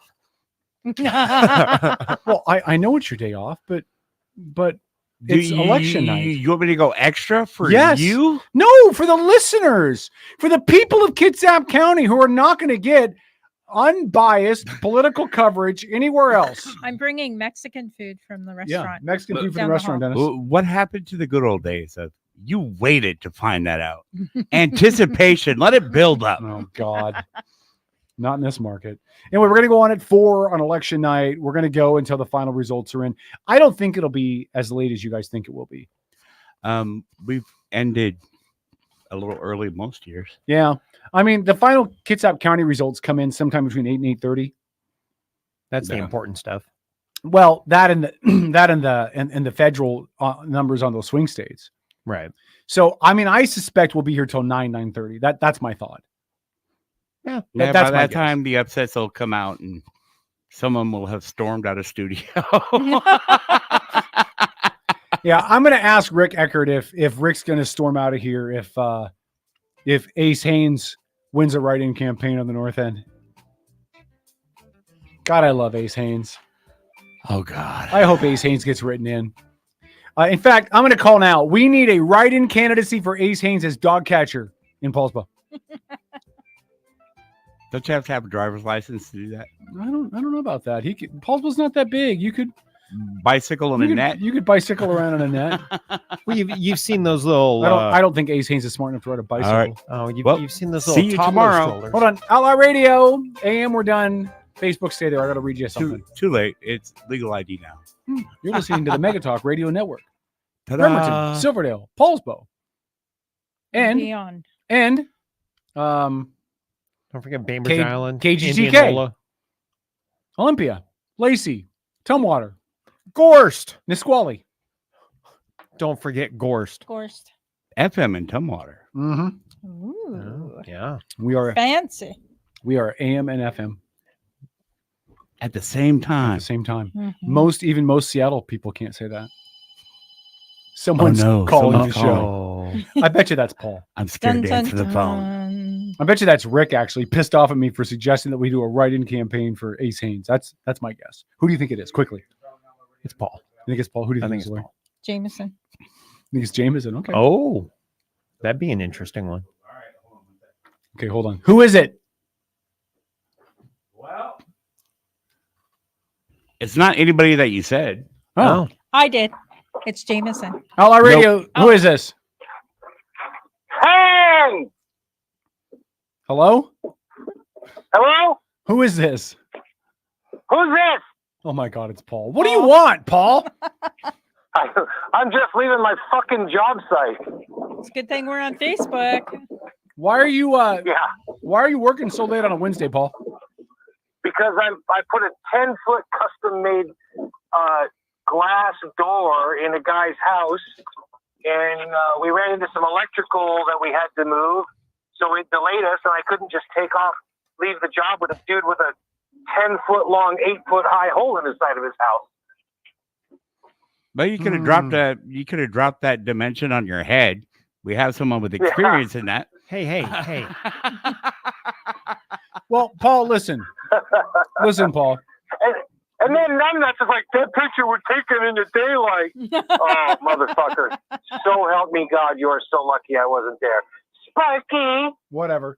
Hey, trying to imply that, yeah. Listen, how was your show tonight? How many people live in that house you were working on? 2. We had more people listening to the show. And as Spock said, in fact, the needs of the many outweigh the needs of the few. Be here on time next time. Oof. Holy moly. Wow. I mean, you're so cocky, it's like you almost got laid. Did you meet a chick? No. No, I mean that sincerely. Did you finally meet a girl? Did you go on a date or something? Or No. no? Okay.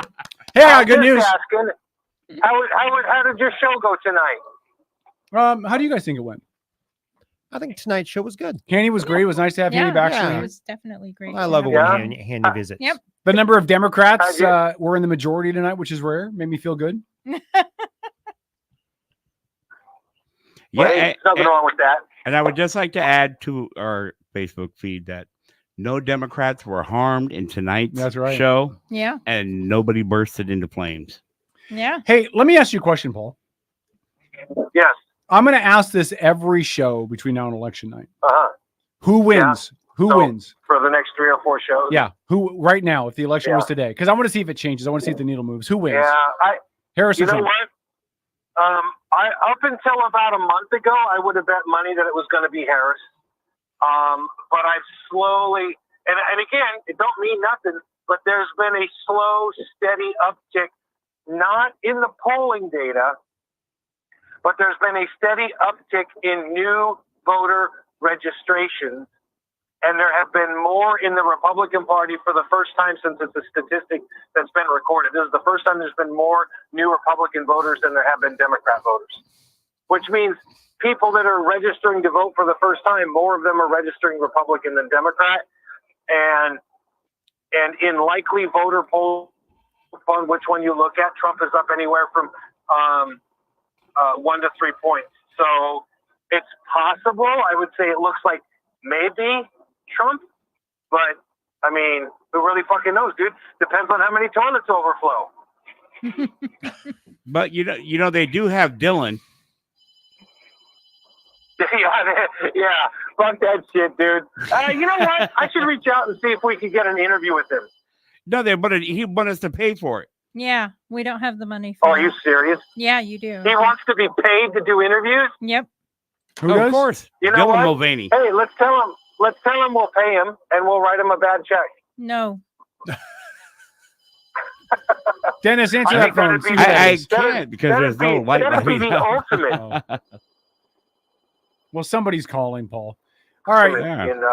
Paul, we love you. We'll see you on Sunday. Yeah, probably. All right. I'll That's see you the Sunday. plan. Love you a long time. Okay. All right. Probably. Goodbye. Okay, probably. Bye. Probably. All right. Goodbye. Bye. All right. Did you bring him on? Dead air. No, I couldn't answer it because I thought you hit a button and then it stopped ringing, so I thought maybe you brought him over. No, Paul hung up and what was supposed to roll over to the next line. All right. It was well. If you called, you can call back now. Paul's off the phone. Oh, there we go. Oh, there we go. Dun dun dun. All right, so I'm trying to find a really good review of the Haribo gummy bears to read. Oh boy. Okay, I think.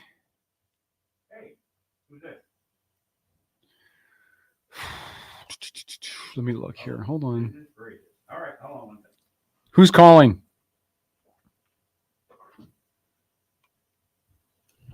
Dr. Jameson White. Oh, Jameson White. I got one. How you doing? What's up, buddy? Long time no speak, man.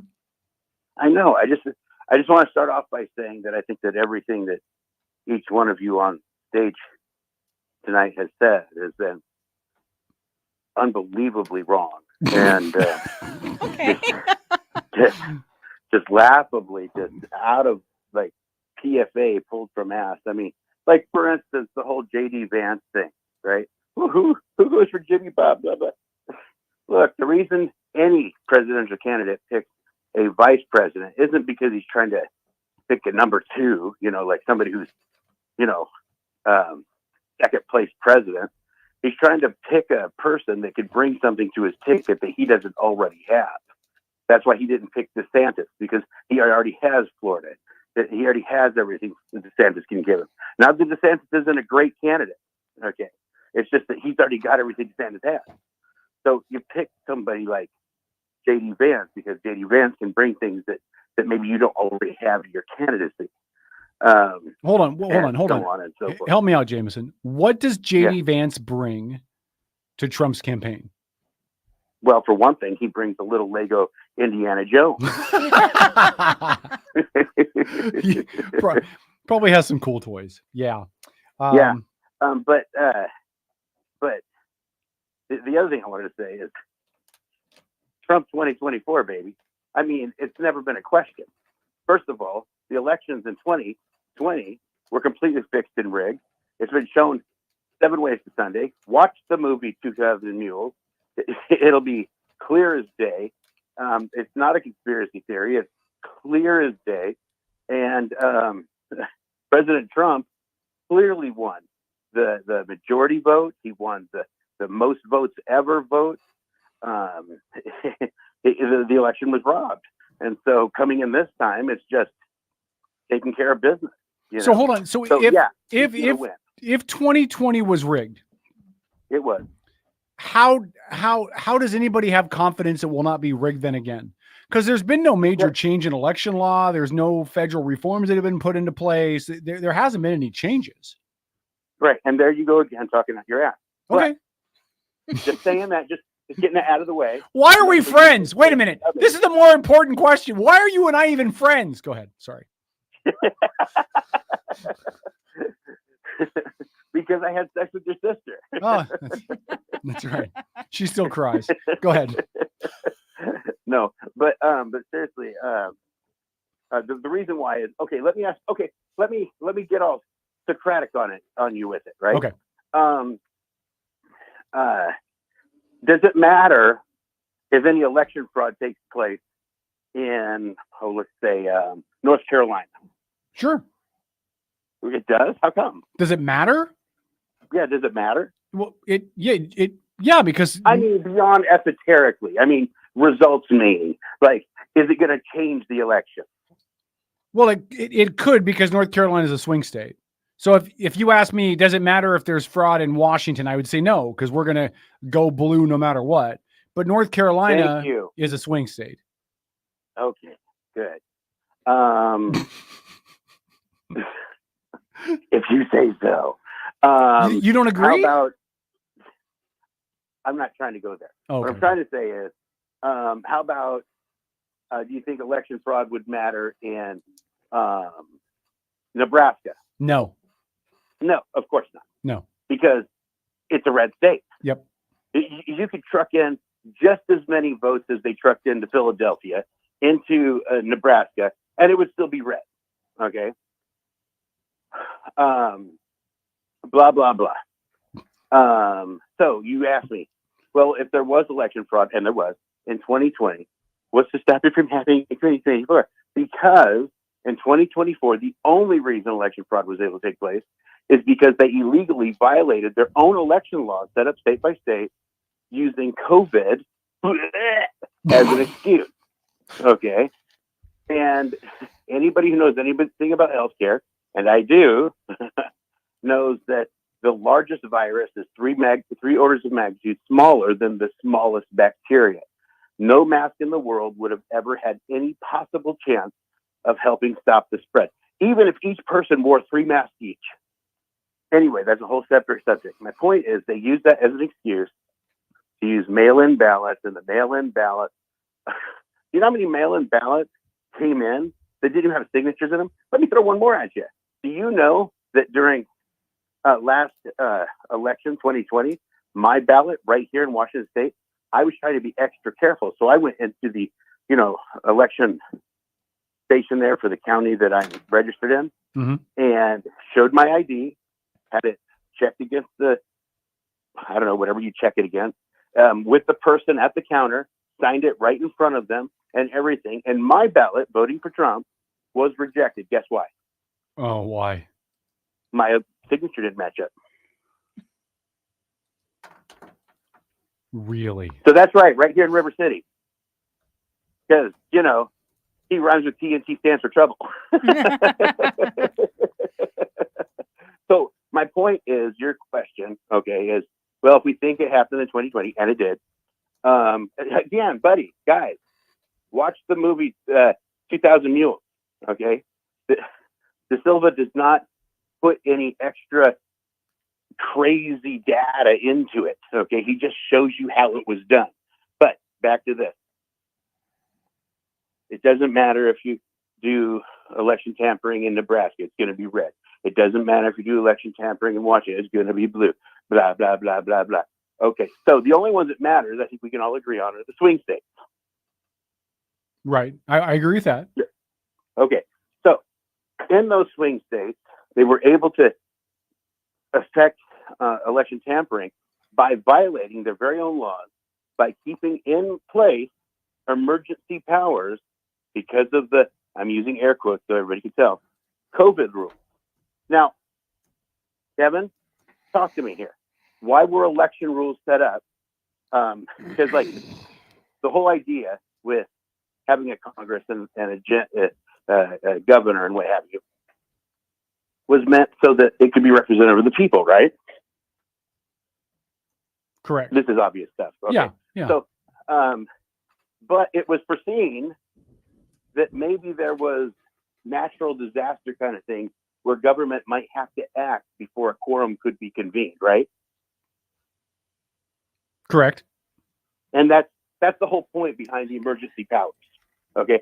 So that the governor could take action in extreme emergency conditions until a quorum could be convened. And so that's why the emergency powers, depending on the state, okay, was about 30 days. That if it could be proven that for some reason, like an earthquake stopped representatives and senators from forming a quorum to represent the people, that the governor could act for 30 days until such time that a quorum could be convened, and then go back to regular representation of the people. Well, that is the rule. I mean, there's no getting around that. That's the law. How is it then that we went for a year and a half with emergency powers with the governors acting as dictators? Now, I know that sounds unrelated to the election tampering thing, but if one, then you got to kind of makes you wonder about the other. Where I'm going with this is those swing states, all those rules that were violated, the Congresses in each of those states have shorn up laws to make sure that those things couldn't happen again. Oh, I hope you're right. I really do. I hope you're right. But I don't. You don't hope I'm right because you don't want Trump to win. No. Hold on a minute, dude. You clearly don't listen to this show. I've already said I'm voting for the guy because I can't vote for Harris. I just think Harris is going to win. I mean, I don't. There's not a chance in hell in every universe, and I'm a subscriber to the multi-universe dimension. The multiverse. The multiverse. In every dimension, Harris does not win. Okay. Can you and I make a bet? Yes. Okay. If Trump wins, you have to come be a guest on this show. You can do it by video because I know you don't live in the area anymore, but you can do it by video through our online video feed link, right? And you have to dress up as a pretty princess for the interview on video. I want like the crown. I want you to wear like a sash. Like you got to dress up like a pretty princess. Okay. And I'll tell you what I do. First of all, everything you said, not a chance in hell. But, well, hold on. I'll tell you what I will do. And if Trump wins, you can pick what I have to dress up as. Yeah, but you're a whore. You'll dress up as anything. That's true. That's actually true. I haven't seen you in 20 years, and you still know me. Your entire business is based on you doing crazy stuff. It's not me. I got professional crap I got to do. But here's what I will do. Okay. I will drive to your studios. Who built? I built. Yes. Okay. That cool black carpeting you guys see on the wall? Me. Those Shure SM7 microphones you're speaking into? Me. That countertop that you're hanging out on top of, the green? Me. Anyway, back to me. No, what I'll do is I'll drive up to your studio, okay? And I'll be live on the radio and your little webcam thing and all of that. And if I win, you have to pay me $1. And if you win, I have to pay you $1. So what does this become? This becomes an issue of bragging rights. Okay. All right. And we have to pose for a photo of said person giving the other person the $1. Oh, absolutely. Okay, perfect. Absolutely. Jameson, absolutely. I got to go. We're Absolutely. 17 minutes late, and Dennis is going to kill me. In fact, whoever loses, has to give the other fucker the $1, but kiss the $1 as he's giving it to him. Perfect. Okay. Are you ready for that, Mr. Chambers? I'm on, Mr. White. Dr. White. Thank you. Hey. So, is your show over now? Yeah. We go off of AM at 9. Then sometimes we hang around and BS on Facebook for a little bit. But we got to go. Dennis is going to kill me. Hey, would you be on the show? Like, let's schedule you actually to join us by video. We can talk and catch up and And we'll do an Sure, hour. but I of, do have a question for you. we'll do an hour of You don't have wasted to take it radio on and just air. banter and scare people off. Go ahead, buddy. What's up? Sure, but you don't have to take this on air, but it doesn't matter if you do. Remember the only reason the company ran before was because of my assistant Dale? I love Dale. She was amazing. Yes. Yeah, and she had her husband Jeff and her son Rocky, who did that In Your Ear radio show. Yeah. Do you know where she is or even her last name? I'll send you the last name in Messenger, but yeah, I know her last name. Okay, yeah. Please I actually send it talked me. to her Please, like please, please. 2 years ago. Well, then hook the guy up, man. And Rocky didn't do In Your Ear. No, Rocky did it for a little bit when you weren't around. Rocky took it over. He did it for a little bit. I was Just a little bit, very little bit, and then it got made my thing, and yeah. And then some jerk sold it out from underneath me, and still made me go work. Yeah, and that same jerk put in the contract when he sold the station that you got to keep your show no matter what, unless, of course, you violated every FCC rule on the planet. Yeah. All right. We're done with this. Jameson, I miss the hell out of you. Listen, I was just talking to Paul a couple days ago, and he was talking about how much he misses you too. So let's get you on the show sometime when we're both here. Yeah, we'll do that. But please send me the Dale stuff. Yeah, I will. I'll send that over to you. All right, bye. All right, buddy. See you. All right. There goes.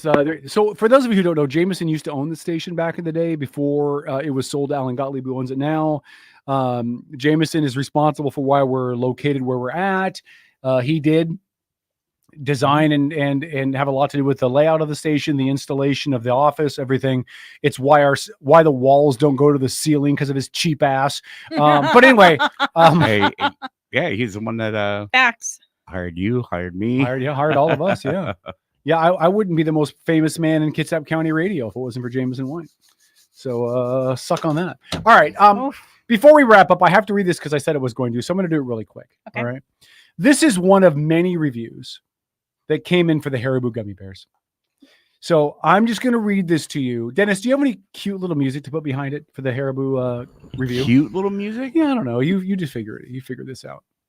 Okay. I had to wait till after we were on I had to wait till after we were just on Facebook because I don't know if there's bad words in this. So I'm just going to read one of these. There's better ones than this, but I can't find them. So here we go. It was my last class of the semester, and the final exam was worth 30% of our grade. Oh, I've heard this one. Yeah. After a late night study session, I felt confident, but I had to decide between sleeping in or cooking breakfast. My eyelids chose sleep. My stomach later regretted this decision, and after several uncomfortable stomach growls, I finally decided to make a quick stop by the campus bookstore and grab a snack before my test. Since the semester was ending and everyone was going home for the summer, a lot of items were on sale, including the snacks and candy that they kept up front. Being in the hungry state that I was in, it felt only logical to pick the largest, yet least expensive candy in order to get the more bang for my buck. And there they sat. 2 bags of Haribo sugar-free gummy bears. Buy one, get one free. No, don't. What a deal, I thought, naively. I would eat 1 bag before my test and 1 bag afterwards. Dennis, turn the music down just a smidge, wait. As I walked to class, I gleefully chewed on these abominable little bastards, unaware of the utter mayhem that they would soon unleash upon my poor anus. I sat down at my desk as the professor informed us, due to issues with cheating in the past, restroom breaks would be prohibited until the completion of the exam. No. I'll give you 10 minutes to use the restroom now. This will be your last chance. Any takers? Well, the demon bears hadn't released their unholy necromancy upon my stomach yet. So in my moment of ignorant foolishness, I remained seated, still munching on those miniature bear-shaped bombs. After the students were wise enough to take the professor's offers and had returned, the professor handed out the test. I was 6 questions in when it happened. It started subtly at first, almost like a slight tingling sensation in my lower abdomen. I thought nothing of it, assuming my intestines were just doing their thing. Little did I know that my intestines were desperately trying to warn me of the horror that was on the horizon. By question 9, it happened again, but this time it was followed by a sharp pain.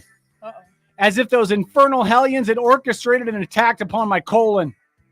I fought to contain the groan that tried escaping my lips. It was at this point I began to panic.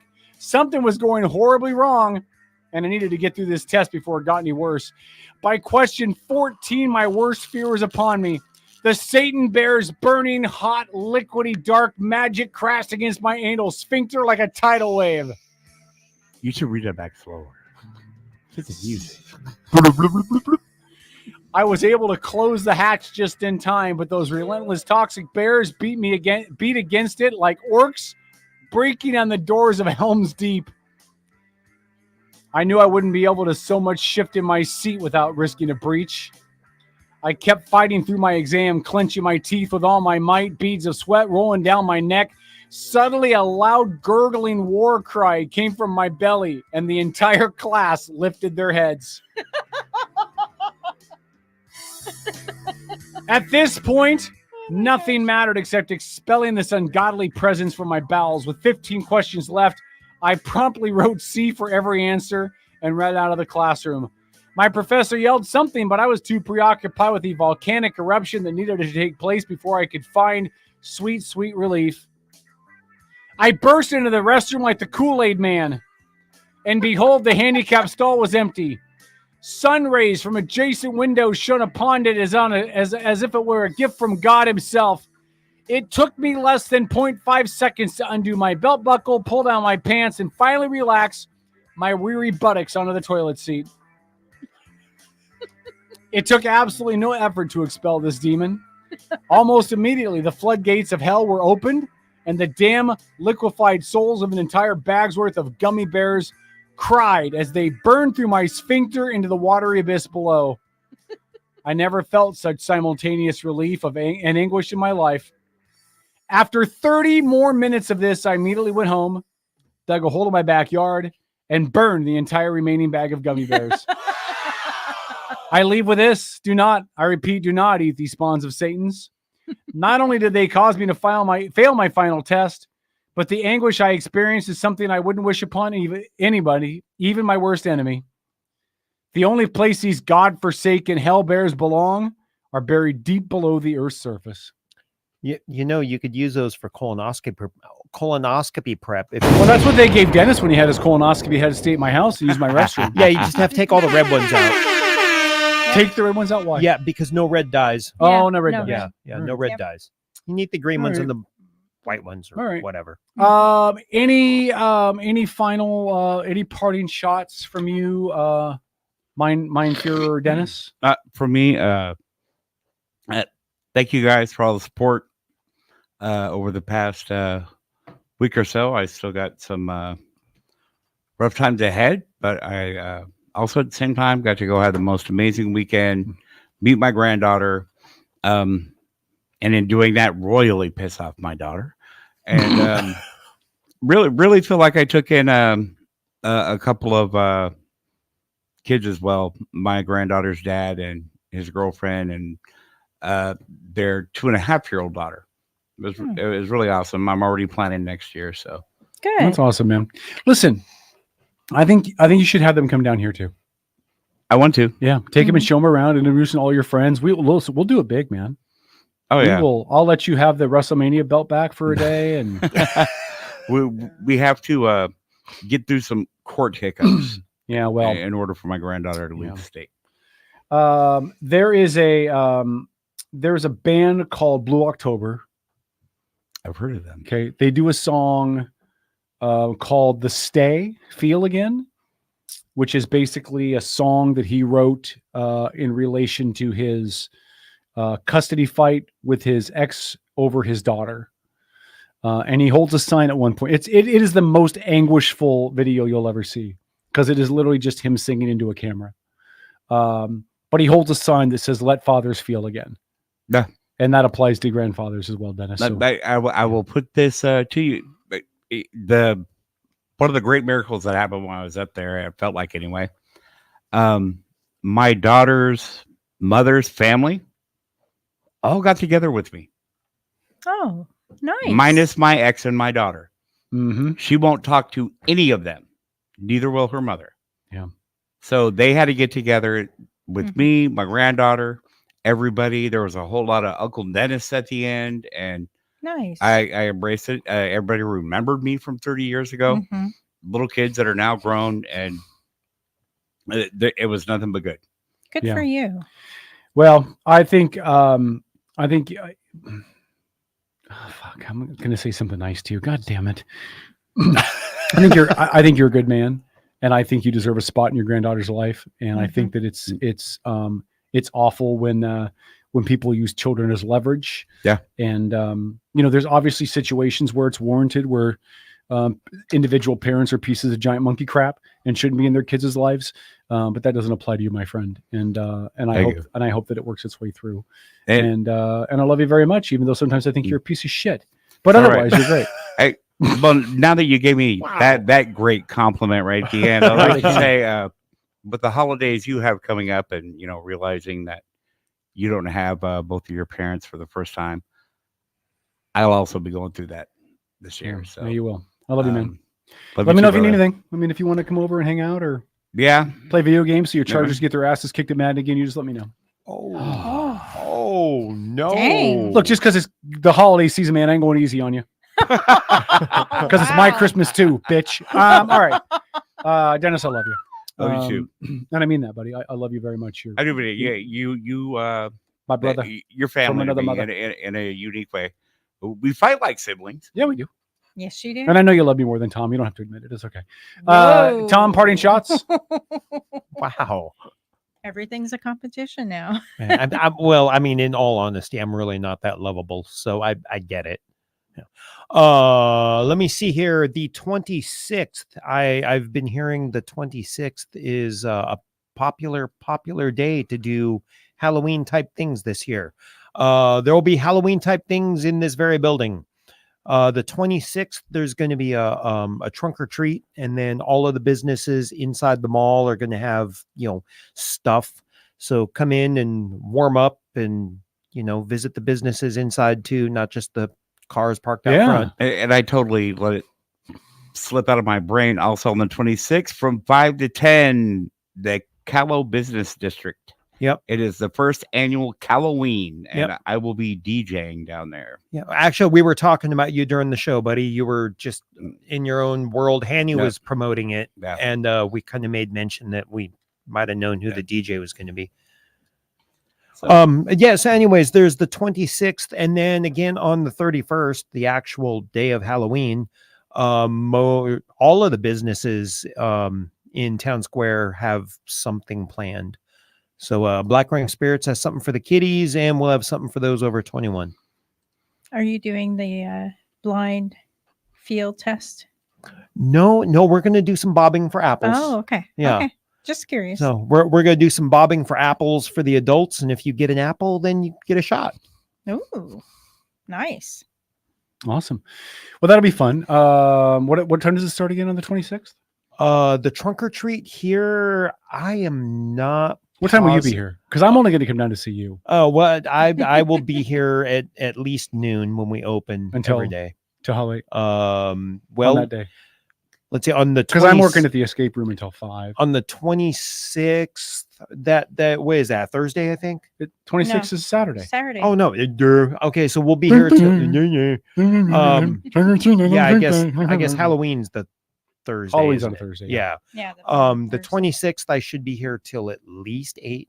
Would you support an initiative to make Halloween always the last Saturday of October? I think that'd be cool. I think Halloween's for kids. We should make it easier for kids. Yeah, well, I've been to some pretty cool teachers, Halloween parties they're- as an adult. No, but Halloween is for kids. I mean, adults celebrate it too. I but- know, but yeah. it would make it easier for teachers the next day. Yeah. And really, what do you want? A whole bunch of kids coming into class, more preoccupied with their costumes and their friends' costumes and learning, and then they come in the next day, they're exhausted and they're high on candy. Well, they're going to be high on candy regardless, and to be honest, I think some of that like fun social connection is still an important part of school. Do we have any? You Do we have have any to have good some comments education in there, chat? but- We should read before we do the rest of our parting shots. Lori? So, anything good? J. Andrew Kennedy. Fuck J. Andrew Kennedy. I'm a Michigan man. We're great. You guys are dropping games like flies, man. Your team couldn't beat a Cub Scout troop, man. Fuck Michigan and fuck you. Go ahead, Lori. Wow. So J. Andrew Kennedy wanted me and Andy to get in a ring and fight each other. And I said, no, we would join arms and skip around the ring. So, and probably flash people. So he was like, oh, can you do that and call me a POS? Yeah. You know what the angry chicken said? Fuck Michigan. Fuck Michigan. Anyway. Now I'm waiting for his response. All right. Any other comments in chat you want to share? Michigan, my ass. Molly, go blue. Yeah, go away. Holly had a few comments that you can probably answer later. Hold on. Wait. I'm going to guess what she said. You're a misogynist. You hate people. You hate black people. You hate women. You hate minorities. You hate everybody. You suck, Kevin. You're a horrible human being. Kevin. I just summed up every comment. Next comment. You're doing it again. No, I just was making the comments for her. Okay. Now her comments have been read. Lori, next. Okay. And then J. Andrew said, Kevin. Fuck you. Go ahead. Kevin would fuck himself if he could. Small pee moron. Who says I don't? Go ahead. Any other comments? TMI. Evolving. And J. Andrew said, I'm never going away. I loved you. I do. Joey Andrew Kennedy, honestly, I love you, man, because you're all the way in Michigan. I don't even know how the hell you found out about this show, and you just keep listening, even though it's way later where you are than where we are. So God bless you.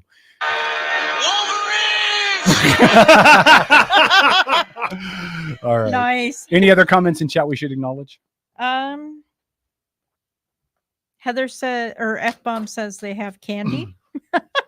Who has candy? Black we'll have candy on the 26th and the 31st. Is it a bad idea to give away candy to kids at the distillery?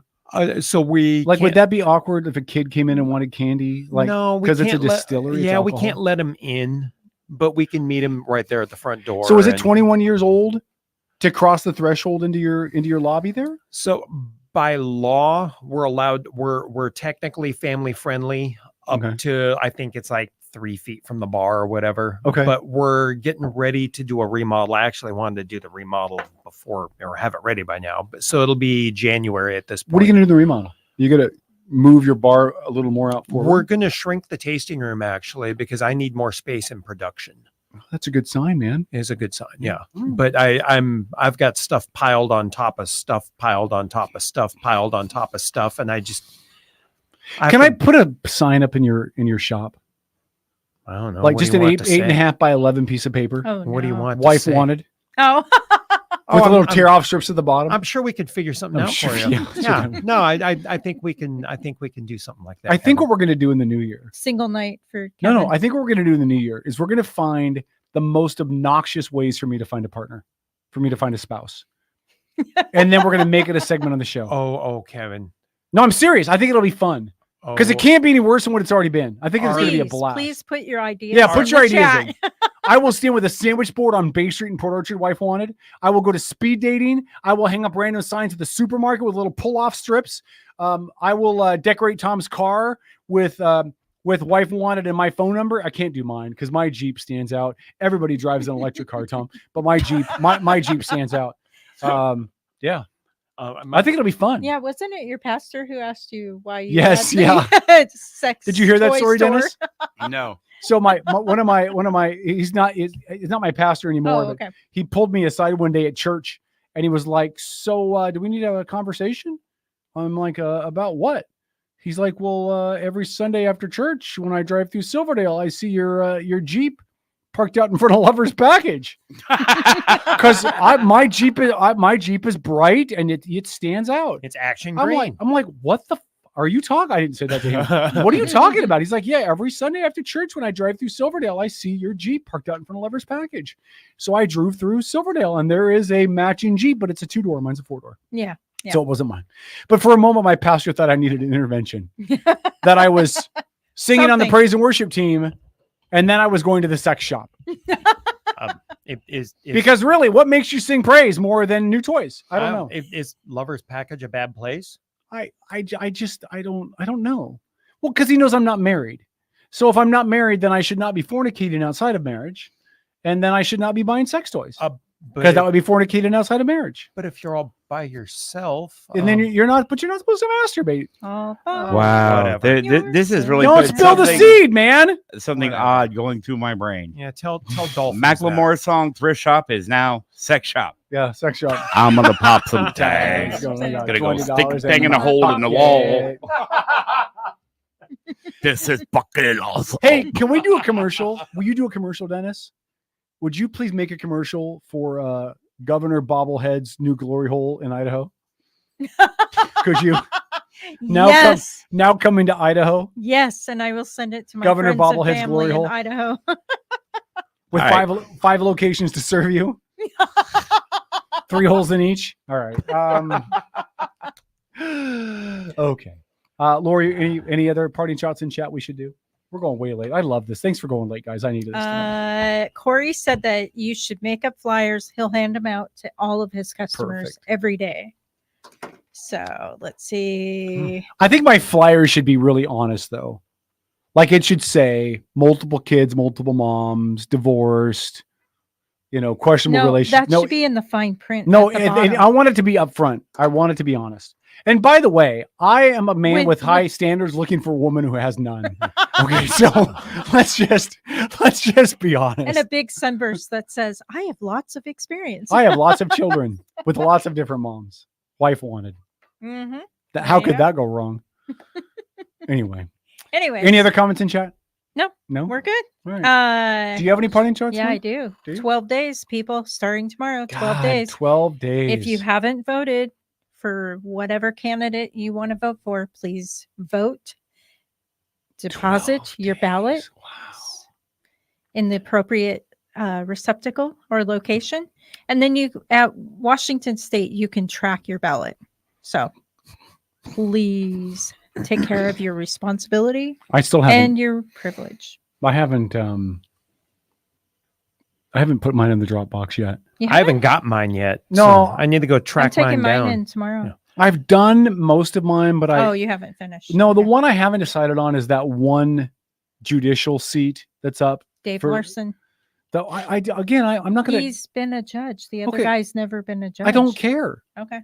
I mean, I don't like. How do I find out what these guys stand for? They don't come on the air and talk because Read your voters pamphlet. But fuck the voters and fuck Michigan. Fuck the voters. All the voters pamphlet does is give you 3 paragraphs of stuff that is finely crafted and tuned. Go to their website. So go to their that gives Facebook you page. that gives you something to start vetting and going down rabbit holes and reading about. And while I'm still sitting here flapping my gums, F-Bomb sent me a message and my phone promptly turned itself off because it's out of power. I couldn't read your message. I'm sorry, honey. Okay. Uh-oh. Because of all the porn he was watching during the show. Yeah, definitely. Okay. My parting shot is just a joke. You ready? Yep. Go. Johnny comes home from 5th grade one day and says, Daddy, we ran the mile today in PE, and guess what? I was the fastest. It's probably because I'm a Cowboys fan. And then we did all the push-ups, and I did the most. You know why? It's because I'm a Cowboys fan. And then we went to the locker room to change, and my friends and I all decided we would compare our sizes, and mine was the biggest. You know why? Because I'm a Cowboys fan. And his dad cuts him off and says, Johnny, it's not because you're a Cowboys fan. It's because you're 32 fucking years old. Damn. That was for Trojo. Good night, everybody. It's the Outlaw Radio Network. We'll see you Sunday. Sunday, we have no guest. We were trying to get, what was his name from the North End? Greg Nance. We're trying to get him to come on. He can't come on. He's got an event. Okay. So we aren't going to have a guest. So we're just going to talk politics. So the spot's open for Ace. Ace Haynes. Did you see I put him on Facebook? I tagged him on Facebook and I advocated that we do a write-in for him to be dog coucher of Paulsbo. And I do have verification that our good friend Rick Eckert has endorsed the run for dog catcher for Ace Haynes. So we're all behind. We're all behind Ace Haynes becoming dog catcher of Paulsbo. And I tagged him in it. So it's only a matter of time before he loses his ever-loving mind. Mm-hmm. True story. What kind of can did you open? Listen, I don't care. He's in a particular Tara Simmons mood. liked the post. Tara Simmons liked it, which is great. Chris Ferguson said in the post that I said, please tell Ace Haynes I'm advocating for a write-in campaign so you become dog catcher and Paul's go get him, Ace. Chris Ferguson said maybe he could avoid being arrested long enough to attend a whole political meeting for long enough to serve a day or two. Doubtful. What? Doubtful. Ace Haynes gets arrested more than I get rejected. So there we go. All right, good night, guys. Outlaw Radio Network. Have a great night. See ya.